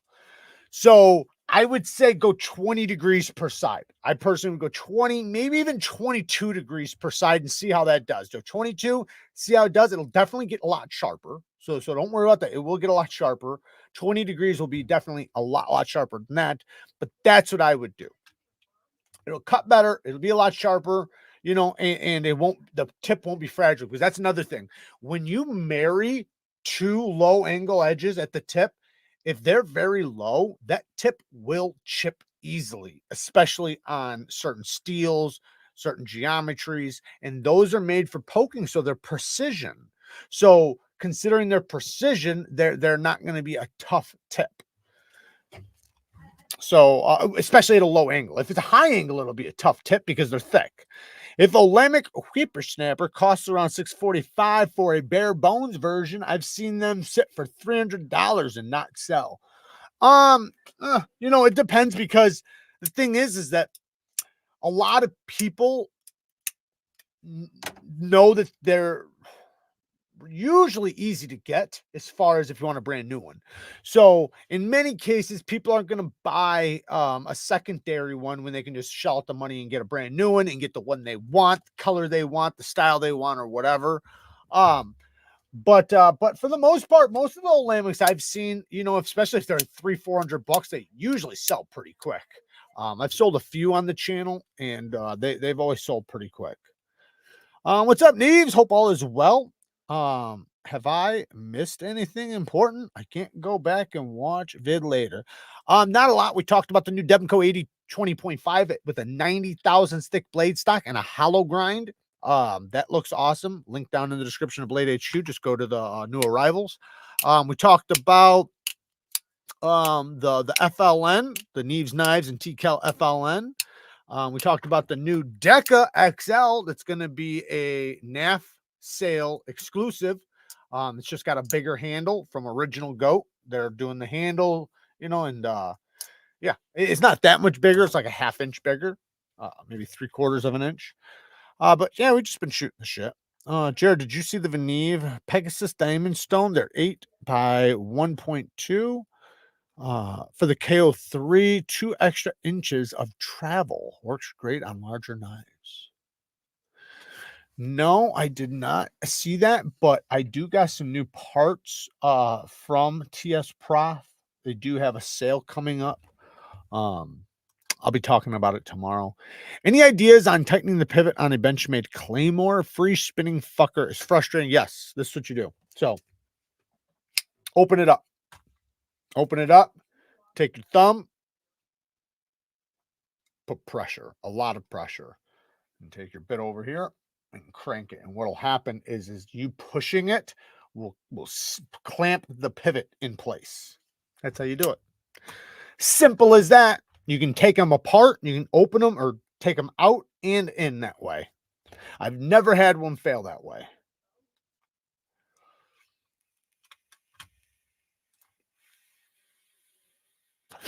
A Husky 400/600 stone.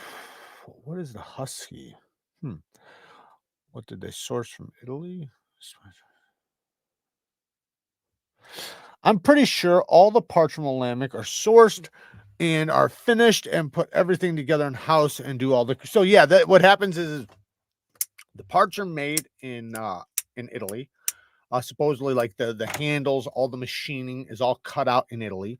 Then they send it all here, and then they take those parts and then they do their magic on them. Basically, modify them, customize them, punch holes in them, do the anodizing, polishing, all that shit, sharpening, you know, etc., etc., etc. All the finishing stuff, and then they assemble them.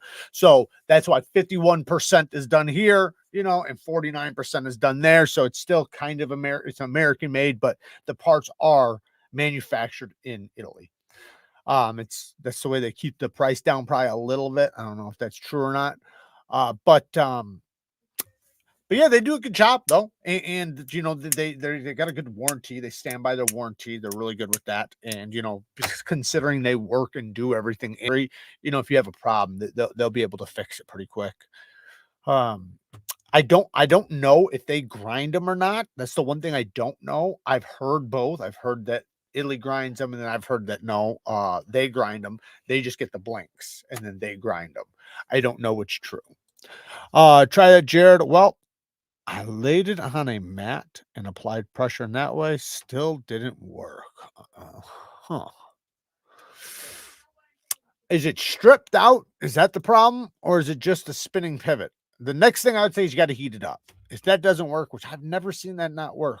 I've had some really pesky pivots, but if it's really not working, don't strip it out. Make sure you heat it up.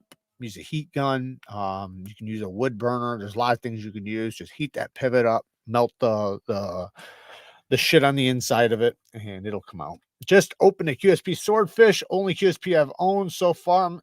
I'm pretty impressed. Well made, smooth operator. She's a smooth operator. My factory S30V Jimbo was really blah. Didn't cut it. I've had a lot of mess too. So I get it. I get it. Thank you, Todd. Yes, there's the HAPSTONE link, as always, down in the description. And Todd always takes care of business and puts it in the chat as well. But yeah, Hogue Deka though, man. I do like the Hogue Deka quite a bit. Their Magna Cut, they're doing a good job with their Magna Cut. That's another thing. You know, I know at first they were doing them softer, but they upped them. which massively changed the steel, man. You know, like that guy I was arguing with the other day or whenever that was, you know, talking about MagnaCut shouldn't be at 63, 64. You know, it should be at 61, 62, or whatever the fuck he was saying. Basically, that's what he was saying.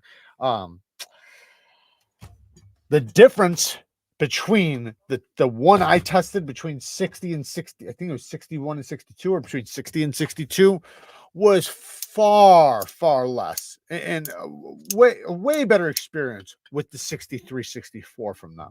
Like, you could feel it immediately on the stone. You can feel how it deburnt. Just everything about it was better. And then the edge lasted far, far longer. So, you know, even which they have similar geometry, even like on the tactile knife, you know, that knife smoked from the edge retention test I did, smoked the Hogue Deka that had the original MagnaCut, you know, because remember, they were doing it softer at first. Most companies were. I don't know if you've ever done this before or not, but you should do a sharpening tutorial video. Drop us those gems of wisdom. Oh, dude, I have tons of them. I've got well over 100 sharpening videos. I have sharpening step by steps. I've got tips. I got every sharpening video you can imagine, and I keep making more. So I always have more gems to drop. I try to do, you know, every few months, I usually do a bunch of sharpening videos in a row. I have a bunch of them coming up very soon as well. Them scales on the Deka look cool. I missed that earlier. So it's an XL. So this is an XL handle. You see it's longer. And so the blade's not longer, just the handle is longer. So yeah, the blade's a little bit shorter than it normally would be. These are going to be at KNAFSALE. So KNAFSALE is changing their name though. So just so you guys know, pretty soon they will have a different name. Vision FG without holes. NC Blade has that Damascus Vision in stock. You guys really like that Damascus Vision, huh? It does look pretty sick. Go down the rabbit hole. Yeah, it is a rabbit hole. Check this out. I'll make it easy for you. Watch us. Super easy. Check this out. Let's go.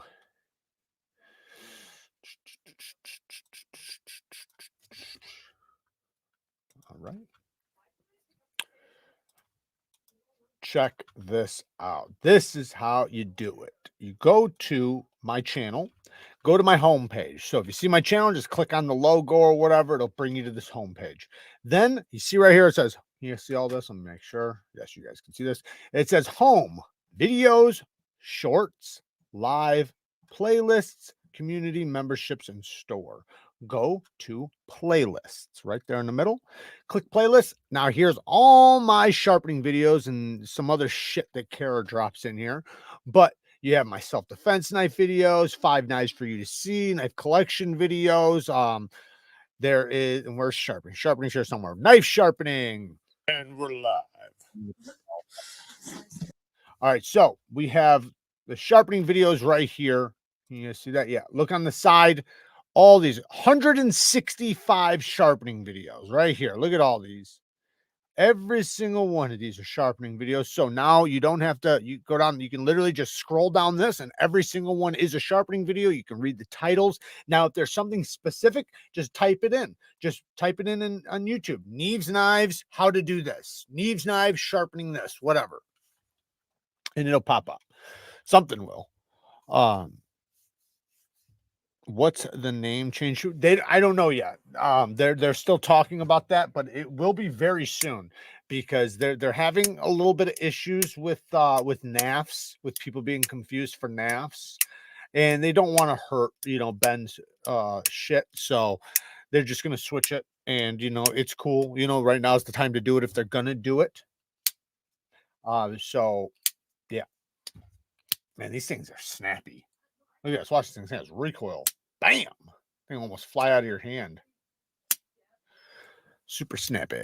The Civivi Sentinel in Damascus looks sick. KNAFSALE. Oh, shit. Change his name. Damn, I never will sell all my knives.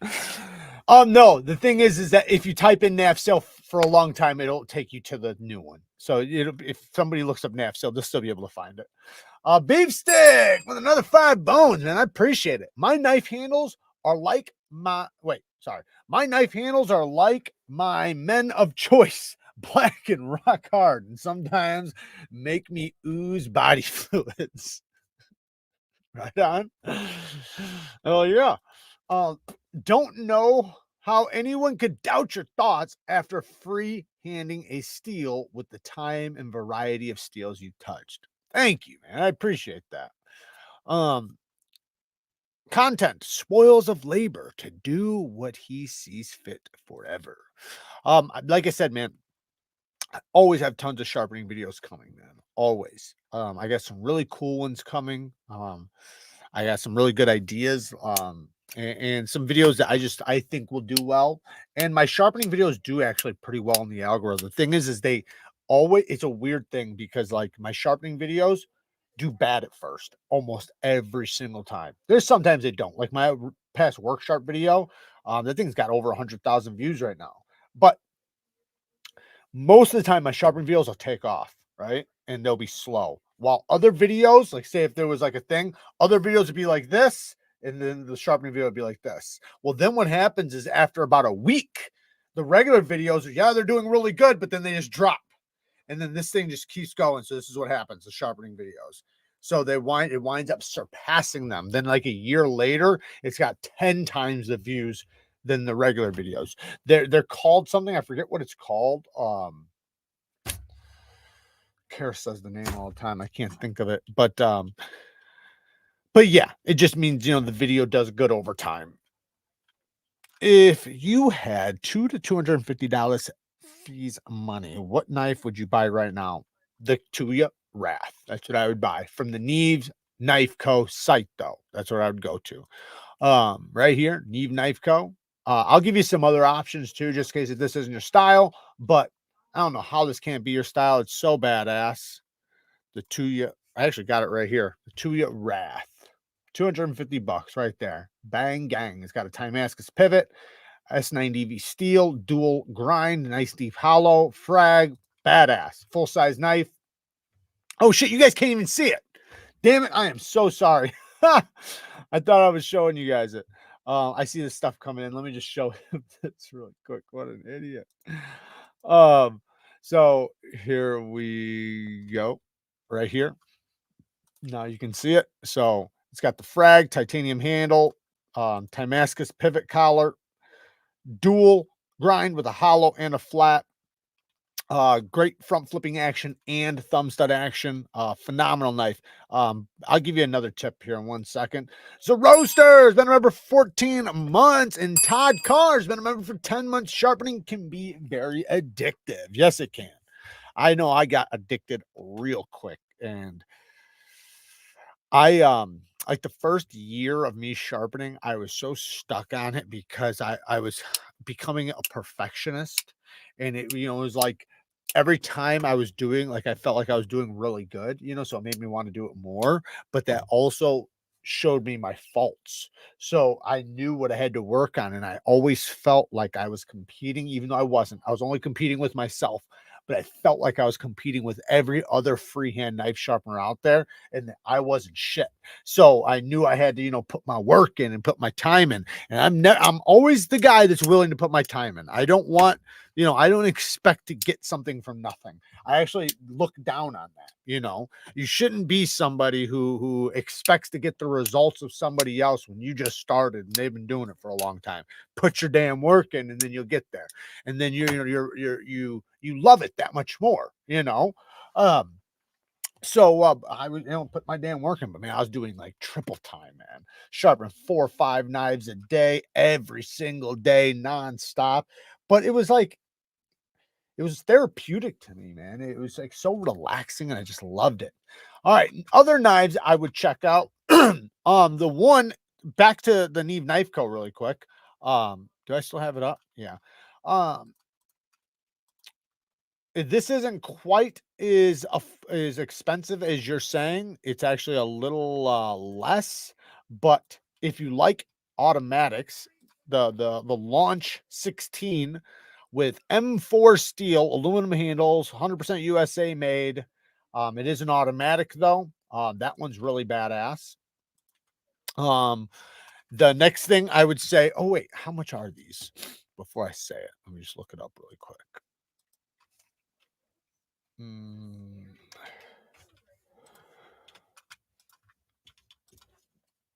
143. So for 143, the Mannix right here, GP knives, link down in the description as well. Fuck yeah, this thing is dope, man. Rex 45 steel. It is a GP knives exclusive, so you do have to go through my link. All right, you can't just type in GP knives, you have to go through my link. I'm just joking. But no, this thing is badass, so I would definitely recommend that. Another one I would recommend, you know, I always recommend any of the Mannixes, you know, even if it's the G10 one, you know, whatever, you know, you don't have to get the Rex 45 one, you know, with the FRN, but you know, any one of those I recommend. I always recommend those. Any Spyderco, really, man. Spyderco is always a good way to go. You own any Winklers? I have several and want his tomahawk / axe. He normally uses 80 CRV2 like your Felon, great steel. No, I haven't. I've had his stuff on the channel. It was a long time ago though. But no, I don't have any. I do not have any.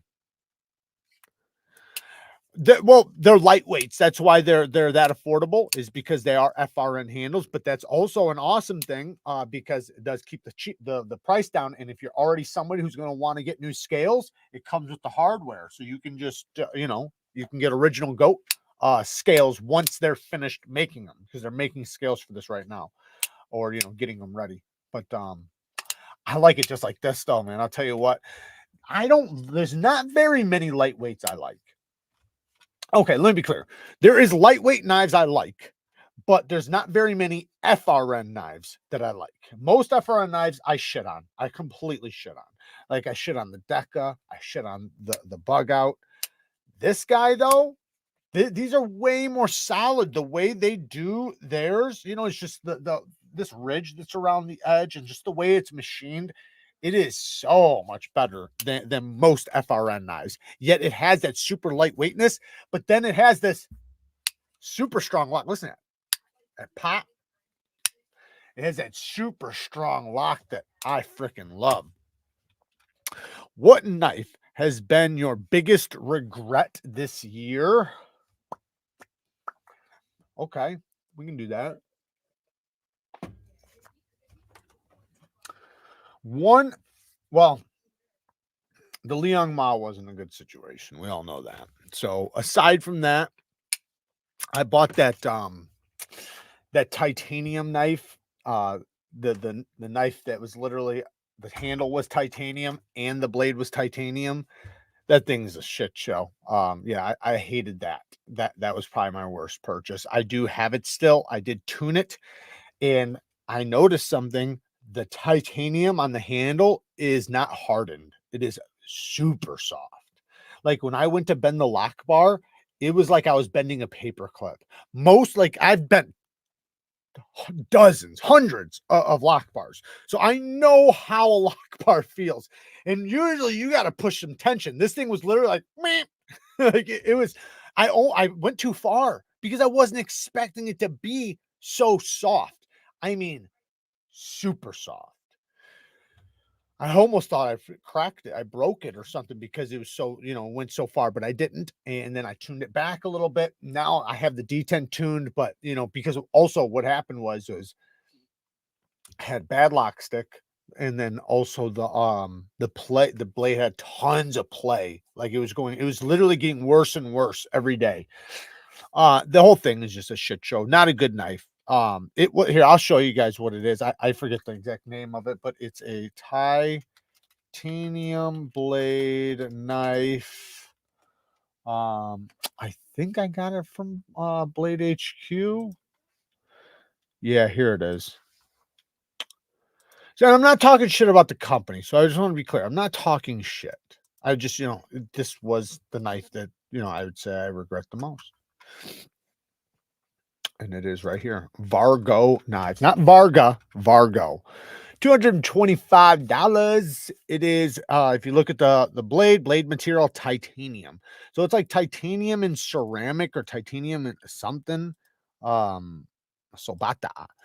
But yeah, this lock bar right here, man, at least the one I had, it was soft, super soft.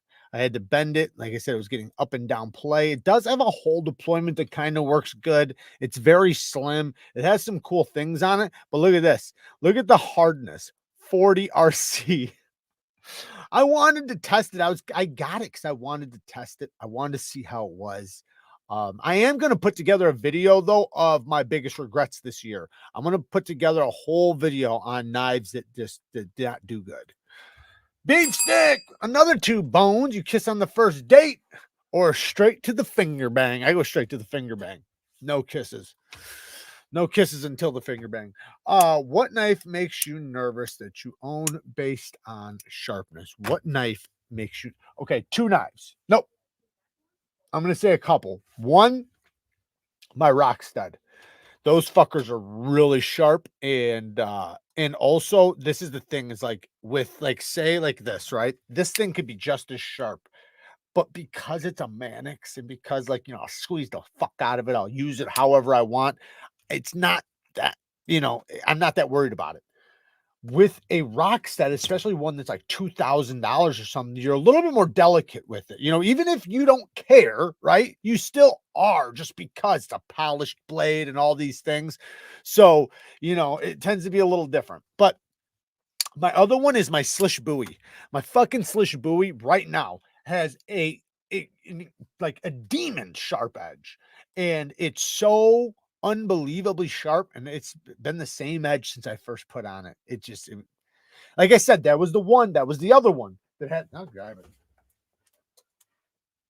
That was the other one that had... it was the factory edge that just would not go away. Yeah, it's still sticky. Oh my goodness. I can't believe this thing is still as sharp, and I've used it. I don't know if it'll come over the thing. It's a mirror edge.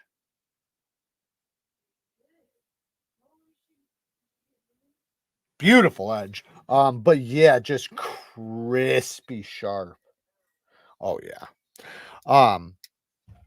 But yeah, this one's definitely scary. Because if it the thing is with a knife this sharp, if it gets you, it's getting you. You know, it's gonna be deep. Neeves, I can only get one Jared Ogier kickstop, same model as you, or the Maxace Sandstorm 2 in titanium. Please help. Oh shit. Ah man, I'd say the Jared Ogier. The Jared Ogier. Yeah, because here's the thing. The Jared Ogier is a knife that, you know, let me just make sure, because I just want to make sure I'm thinking of the right knife. Yeah. Okay. So yeah, the Sandstorm is a big fucking knife. It's a knife that, you know, it's not as practical as the kickstop. The F22 is super practical. I mean, that's something you can carry like a gent knife. You can carry it as a work knife. You can carry it as just a basic EDC. It is a good knife, good size, good everything. The Sandstorm is something. What are you doing? You know, what are you really doing with that? Like, let's really think about it. Like, yeah, you can cut with it, but it's got a unique blade shape. Like, it's got a Tonto, weird fucking Tonto. If anybody wants to know what it looks like here, I'll pull it up. But that's the thing, is that it's not as practical as... It's not as practical as, say, the F22. Also, another thing, and probably my biggest reason, or not biggest, but Maxace's steels are soft. They don't harden their steels really, really hard. They probably claim because their knives are supposed to be tougher. I kind of get it. Whatever. We talked about that earlier. I say you just make it thicker, a little bit better geometry. Don't fuck with my wear resistance. But Riet does a good job. So Riet does a good job with their shit. And so yeah, I would go towards the F22. But I will say this. The Sandstorm might hold better value in the long run. So if you wanted to sell it in the future and you were doing it for an investment, so if you're doing this purely investment, go with the Sandstorm. You can sell it later when they're out of stock and they don't have any more. You can probably get a few more bucks for it. The F22, if you're going with a knife to be practical and use it and love it over a long period of time and carry it and everything, go with the F22. Not saying that it won't hold value, but it's not going to hold value like the other one. Some of those Maxaces, they even go up in value.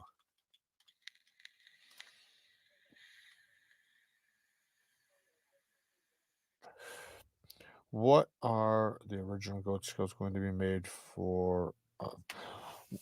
Okay, so John says, have thought about getting the lightweight Manix for a long time. I have a regular Manix too that is so good and amazing D10. I know I love the D10s too. What are the original goat scales going to be made of for the lightweight? Probably aluminum and titanium. That's usually what they do. They usually do both. Now they do have, after they do aluminum and titanium, they'll do other stuff, you know, like their special stuff, the Altum scales and all that shit. But most likely at first it'll just be aluminum and then titanium. That's usually how it goes. They usually drop aluminum first, titanium second. So, and I will say, where to go? The aluminum scales are dope.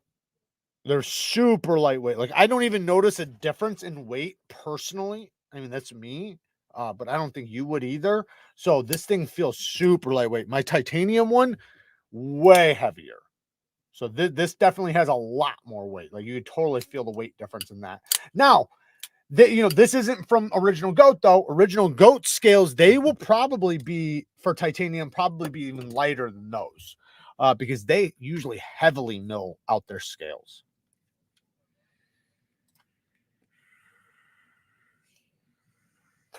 Yes, Zachariah is right. Yes, they are getting a price reduced. Actually, Blade HQ's got them on a price reduction right now. I think they're for like $290 or $300 or something. I have seen a couple of them even a little bit lower than that. I'm not sure if they still are or not.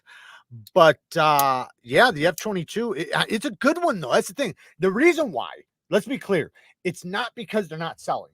They're selling. They made a shit ton of them. That's why. Jared Ozier ordered a fuck ton of them. That's why. So remember, every single company got a boatload of them of every single kind. I don't know how many they made, but I'd bet probably like 500 of each version. And there's like 12 different versions. I don't even know how many versions. 5, 10, 15 versions. I don't know. But there's so many of them that each company got, hundreds of them, or I don't know how many they got, but they got a lot of them.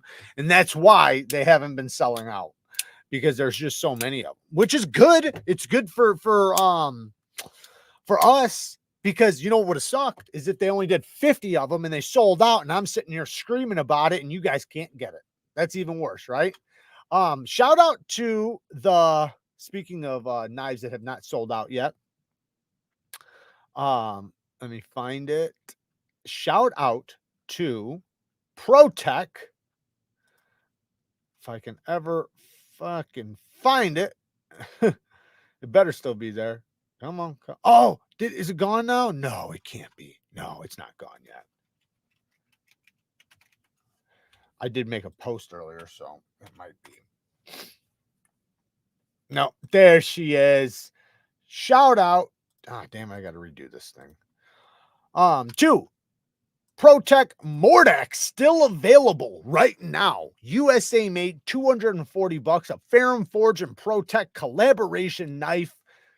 The ProTech Ferrum Forge Mordex button lock, aluminum handles, S45 steel, badass knife. I freaking love this thing. I got the one in Magna Cut at 64 HRC. I don't think there's anything wrong with the S45 version. I've seen some people saying like, oh, I'm holding out for the Mag. You're not going to get the Magna Cut one, man. These things rarely ever come in stock. I'd say if you can get it now. Get it while you can. S45 is a great steel. There's nothing wrong with S45. But it's surprising this thing has lasted so long, right? It's linked down in the description, Blade HQ.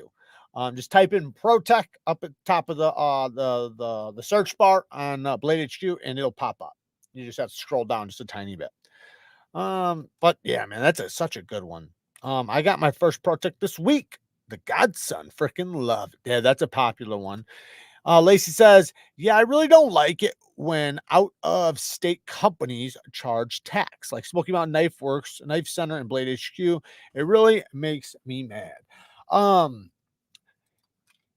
yeah, yeah. I mean, it's a lot of shit like that. Knife Works had a Magna Cut one the other day, was gone in seconds. Exactly.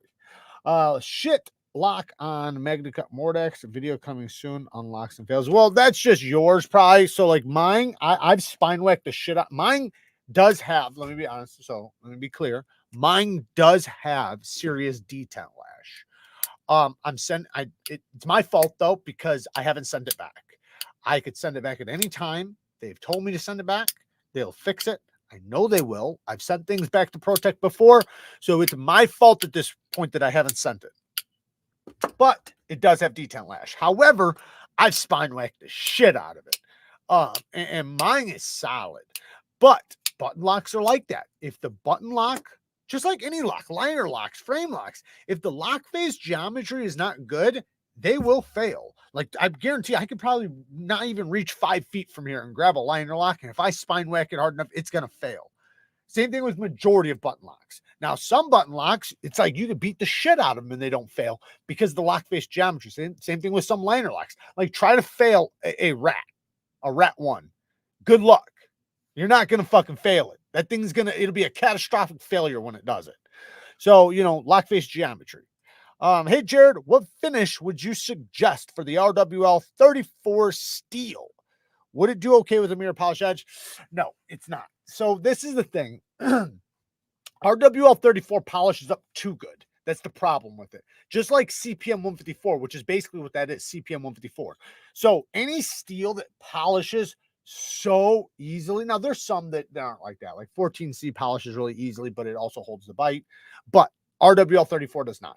So RWL 34, the higher the grit you go, once you get over 1200 grit, it's going to go down. So you're going to, the keenness, it's not even sharper. It's just the keenness is going to kind of go up, up, up, up, up. Once it gets to 1200, and it's going to start teetering off, and then it's going to start dropping back down. So you don't want to go, now you can do a mirror polish, and then sometimes it'll come out good, but as soon as you use it, it will get slick. Because like I said, it polishes up so easily that 90% of the time what happens is you are going to polish off the very teeth that you want for bite. So when you have an edge, right? The edge might be able to cut through paper cleanly and all that, but when you cut a paper towel, it's not about just sharpness. It's also about bite. That's why, in my opinion, the best way to test an edge is on paper towel. It's better than any other test, in my opinion. And the reason why is because in order to cut paper towel, it has to be sharp and have bite. If it's slick, like I'm saying right now with steels that get slick, it won't cut paper towel. It'll just slip off of it because it doesn't have the bite. It's not going to bite into it. It's like taking a ruler and trying to cut something with it. It's not going to do it. But if you have a saw blade, the teeth are going to catch it, right? So that's what you want. You want those teeth at the microscopic level to bite into the thing, when you start pulling it. So with RWL 34, the teeth get polished off so easily that it's very easy to overdo it. So I would say don't go over 1200 grit. Is the Skaha 2 still worth it? No, Magna Cut. I haven't tried the Skaha in a long time, but when I did try it before, man, I loved it. I freaking loved it. I couldn't believe how affordable it was at the time. I don't know what they're going for now. But yeah, it was dope. They're super lightweight. That is one thing that kind of shocks you when you get it. Very, very lightweight. But I support them still because they support my favorite creators. So the extra 7.5% they put on tax that isn't needed, I justify as them supporting them. I appreciate that because they do. That is true. They do. They GP Knives, Blade HQ, Smoky Mountain Knife Works. That's another one. That's another one of my affiliates. We have a lot of affiliates, and I am very thankful that they work with us too. It is a win-win for both of us, right? That, you know, they definitely do good off of it. And, you know, so, and we, you know, definitely deserve the kickback. So it is a good relationship. But one thing I do appreciate is that they do it, because there's companies that won't, which is weird to me. It's so weird. But whatever, doesn't matter to me, because there's so many that will. They're lost. That's the way I look at it. But personally, for me now, it's difficult, and I'm not talking shit, and I'm not trying to tell you guys to do this. This is just me personally. I do, and it's, you know, I shouldn't even say this, because I shouldn't be like this. I'm a little bit stubborn with spending my money with them now.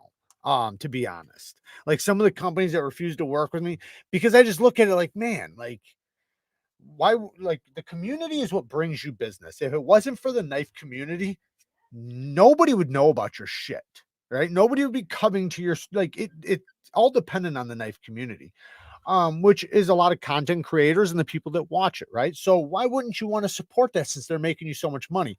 But since they don't, like, it just, you know, if there's a knife on their site and it's an exclusive, I used to buy them, but now I'm more like, you know, I'll just spend my money on one of the companies that actually fuck with me, instead of, you know, because it's, to me, it's like, I can't link it. So yeah, if I buy it, what am I just going to sit there and, you know, like, hold it all to myself? Like, even if I show it, you know, like and it's not that I'll do that. Like, you know, if you guys can still get it, that's fine. I'd show it, but yeah, I just have a bad taste in my mouth where I don't want to spend the money with them. But, you know, hey, and that's what I always say to you guys, you know, vote with your money, right? Vote with your dollar. If you don't like something, don't buy it. Don't pay for it. You know, spend your money elsewhere with a company you do feel better with. And that's what I do. And yeah, there's always complaints with every company, even like Blade HQ. I've had my complaints. You guys have heard me bitch. Even as an affiliate, I still bitched about a couple things, right? But, you know, I don't think any company is going to be without criticism. And I think every company, well, if they're smart, they're going to know that. Even myself, you know, I still get criticized too, and I should. But, you know, you got to give them credit, man. They are a big supporter of the community. They do a lot for the community. You know, they do a lot more than I think people even see or know. But yeah, Jared, I was surprised you had anything positive to say about Medford. Why? I've always liked Medford. I've never hated Medford. I've never had a problem with Medford. I have a few of their knives, few of his knives. He makes great knives. They're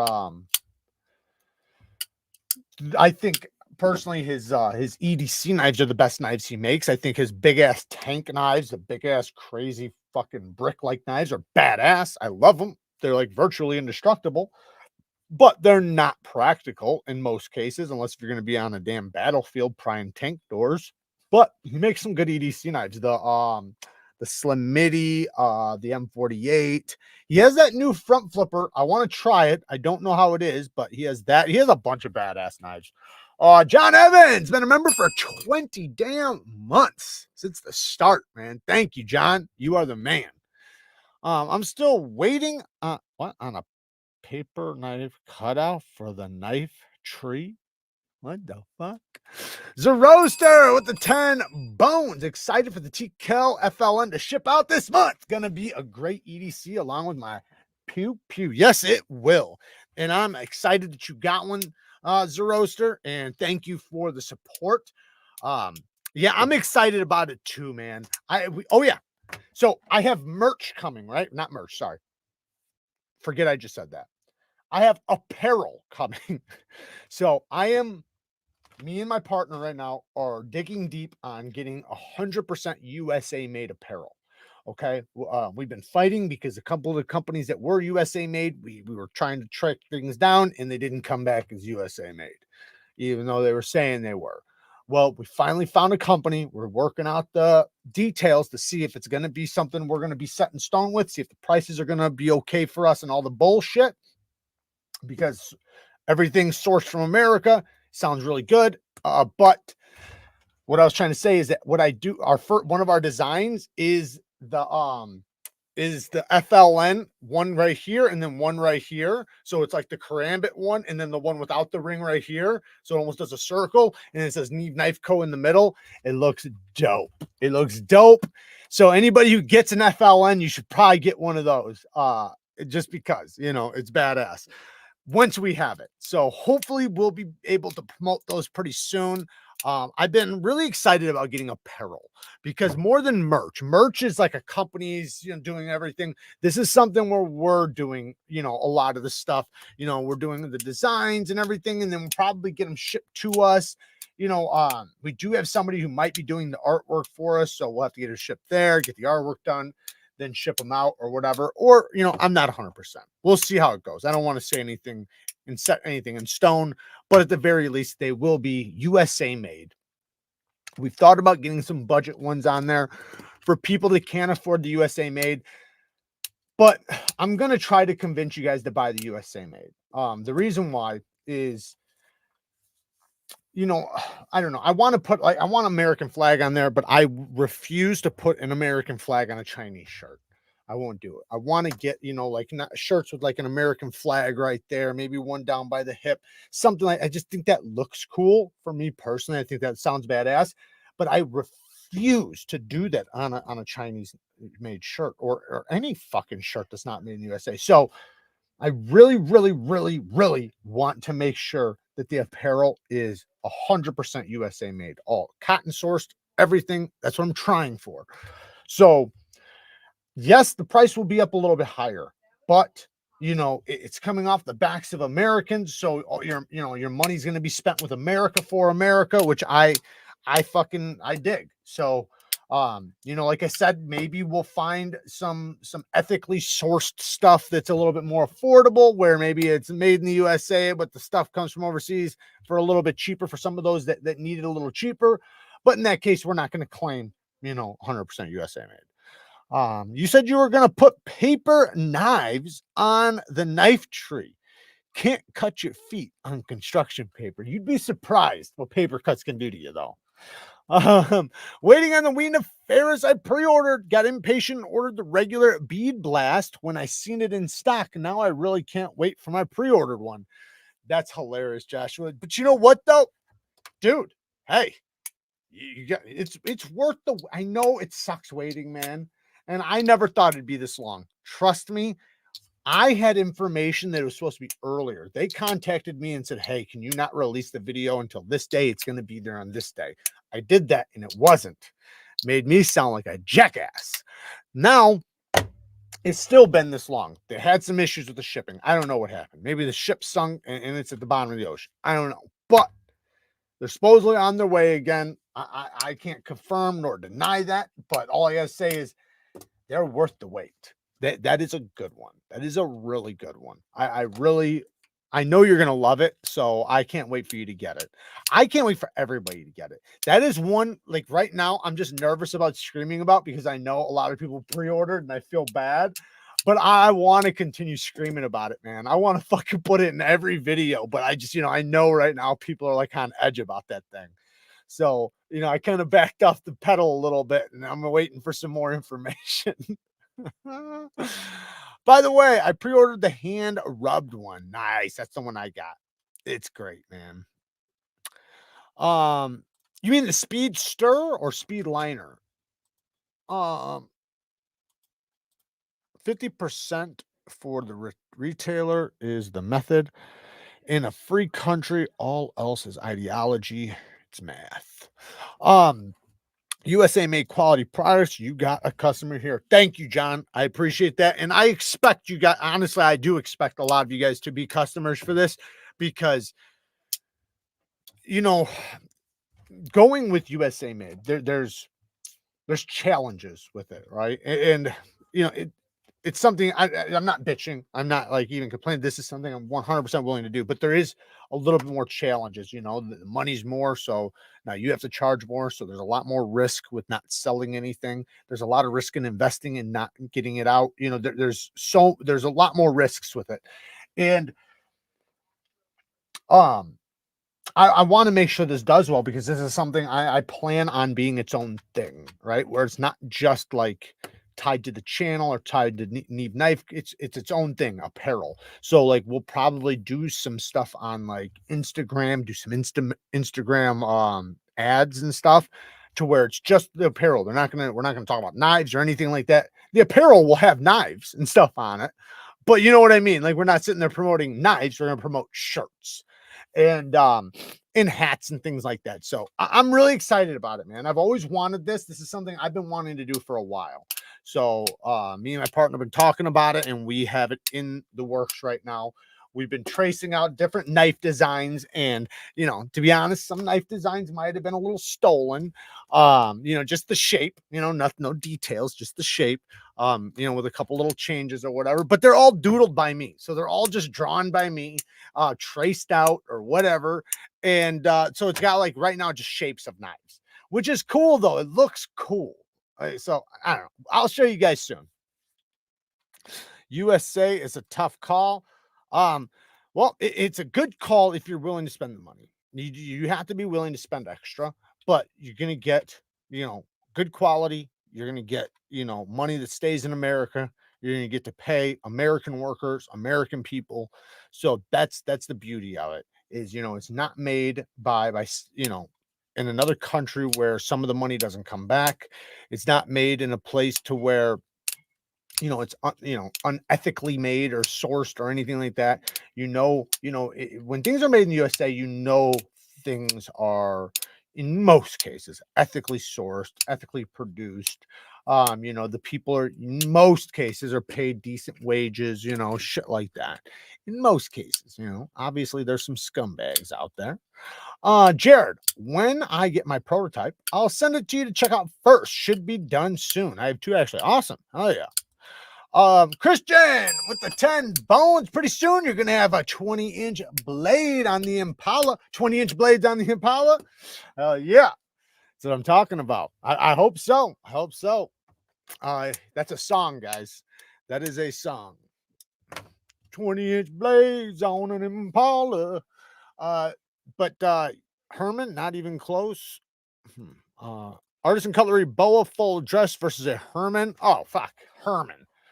For sure, Herman. Use my link. The artisan boa is dope. It's dope. I like the artisan boa for sure. But against a Herman, no comparison. Especially if you're talking about against an Ishtar. The Ishtars are. I want to be a baller. So. All right, guys, let's do this fragrance of the day. I know you guys are probably ready to take off. I'm going to do a quick one today. Simple one. I actually had a couple pulled out, but I'm going to keep it simple today. The Acqua di Gio Profondo. Acqua di Gio Profondo.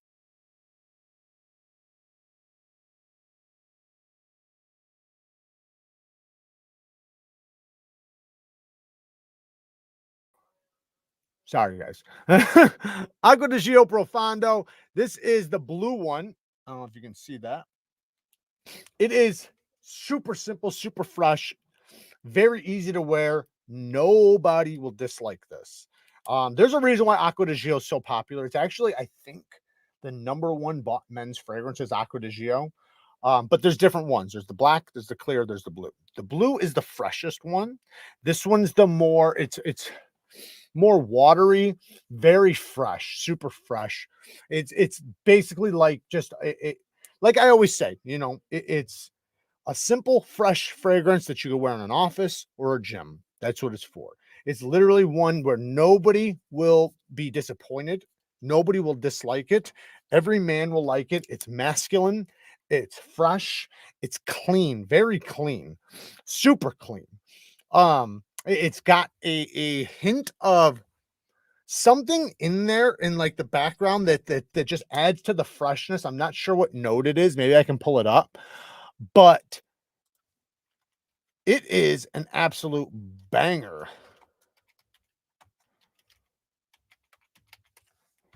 Let me just pull it up really quick so I can show you guys no breakdown. But yeah, it's like it's a watery aqua fragrant, or yeah, aqua fragrance. Hey, maybe it has a little bit of marine in there. Maybe that's what I'm smelling. Where's it at? All right, so Aromatic, marine, citrus, fresh, spicy, fresh, woody, mineral, salty, and lavender. That's the fragrance right there. And that explains it very good. It is like I said, it's a very simple fragrance that's mass appealing. Top notes are aquazone, bergamot, green mandarin. The middle notes are rosemary, lavender, cypress, and mastic, or I don't know what that is, linstique. Base notes are mineral notes, musk, patchouli, and amber. So the mineral notes and the patchouli is what gives it the earthiness, or the marine. It's beautiful, man. It's a great fragrance, hands down. Nobody, like I said, nobody will dislike this one. It is a banger. All the Aqua di Gios are good. I have never smelt an Aqua di Gio that wasn't good, but the other ones, like the black, while I like it a lot, it's a little too simple for me. Now, most men love it. So I know there's even guys in the chat right now that freaking love that shit. Jared, what do you know about the age? I don't know what it is. I have no idea. Probably 59 to 61. That's what I would guess. But yeah, like I said, this is a good one for you to wear at a family event, church, office, anywhere, really anywhere, because like I said, it's nice, it's fresh. Anybody who you're around, they're just going to be like, man, he smells good. It's not going to be something that's off-putting in any way, shape, or form. It doesn't matter what age group you are. You can be young, you can be old. Like I said, that's the way it is, because it's the best type of men's fragrance, where it's just a freshie. It's a freshie. It's clean. It's good. Anyways, you can find it down in the, or you know what? Actually, I have.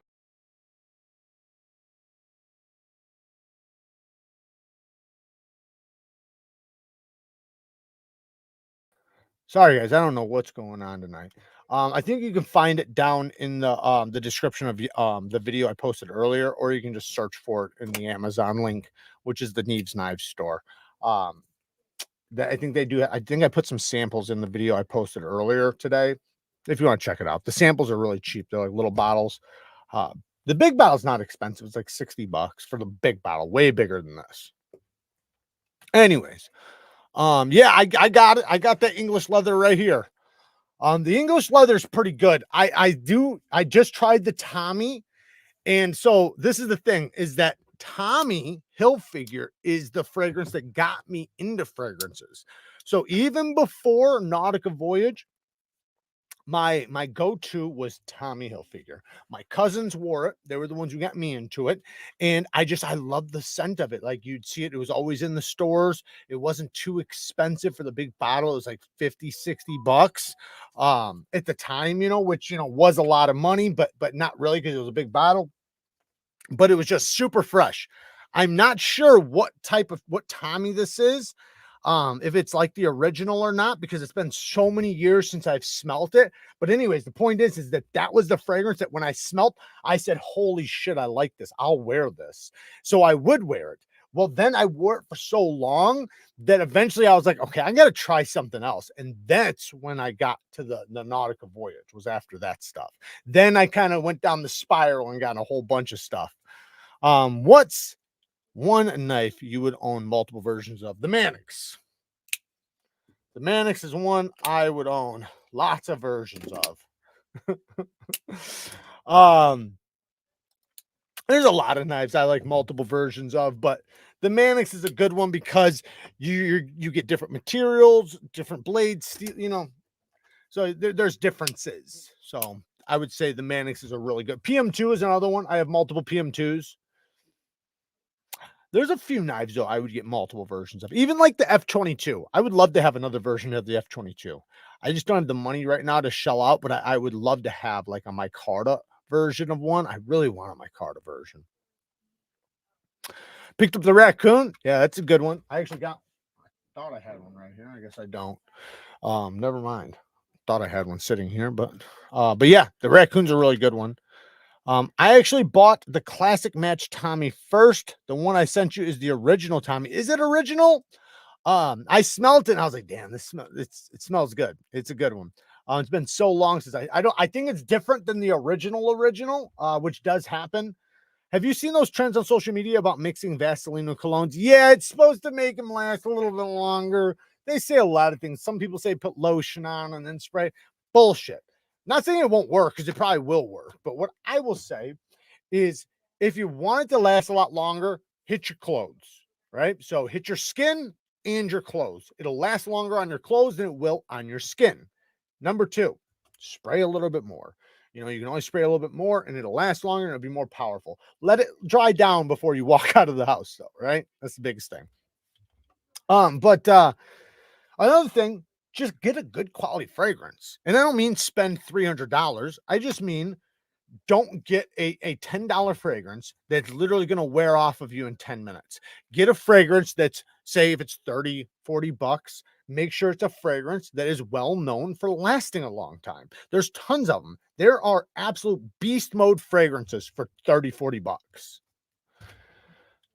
The Mercedes-Benz, the Move is my go-to. That is a fucking banger. And that's a long-lasting fragrance. And that's an affordable, long-lasting fragrance.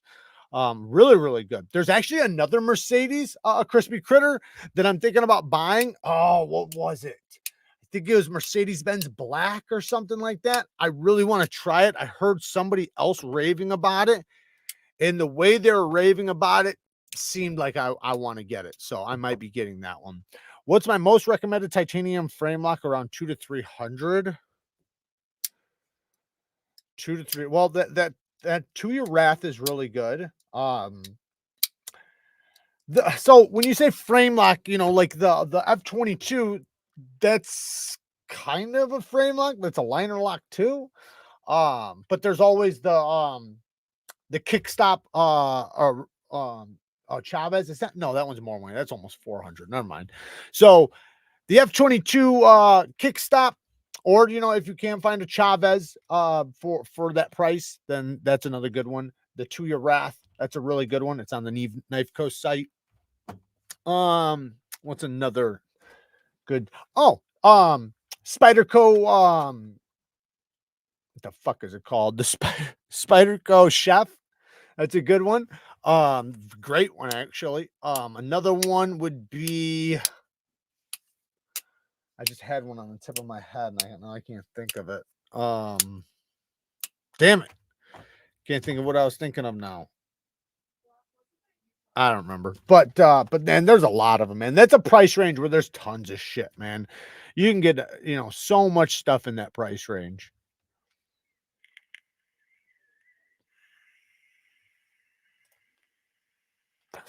I've got a date with a trashy skank bad Barbie. What do you think will help seal the deal?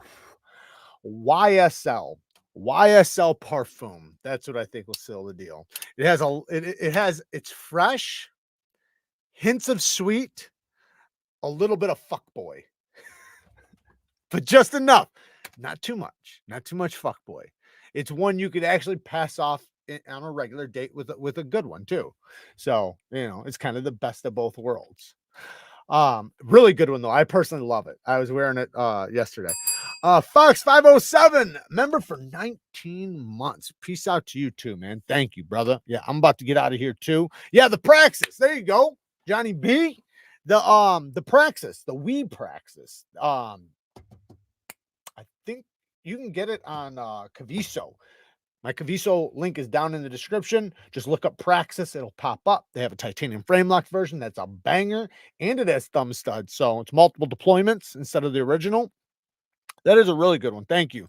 The new YSL is solid. I need to try that one. I have 3 or 4 YSLs. I do want to try one of their yellow bottle ones. Demco Sharp Club dropped today.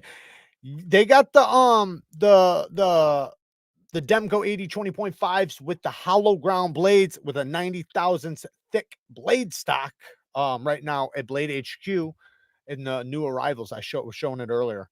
So definitely check that out. Guys, I love you guys. Thank you guys for hanging out with me. Sorry we did not do story time. I did have a story, but we've been just shooting this shit. So we'll save it for next time. I love you guys. Like I said, thank you for all the support. Thank you for all the donations tonight. Thank you to everybody for the donations. You guys donated a lot tonight, and I do greatly, greatly appreciate it. the channel. We have been working really hard on the channel. We have a lot of stuff coming up, and you know, a lot of hard work, I'll say that. And I've been busting my ass, so you know, it's only going to continue. So, and I continue to even take on more, you know, especially now starting the site. It's just going to get more and more. So I might start going bald soon. I love you guys. Work hard, stay tough. Until next time, peace.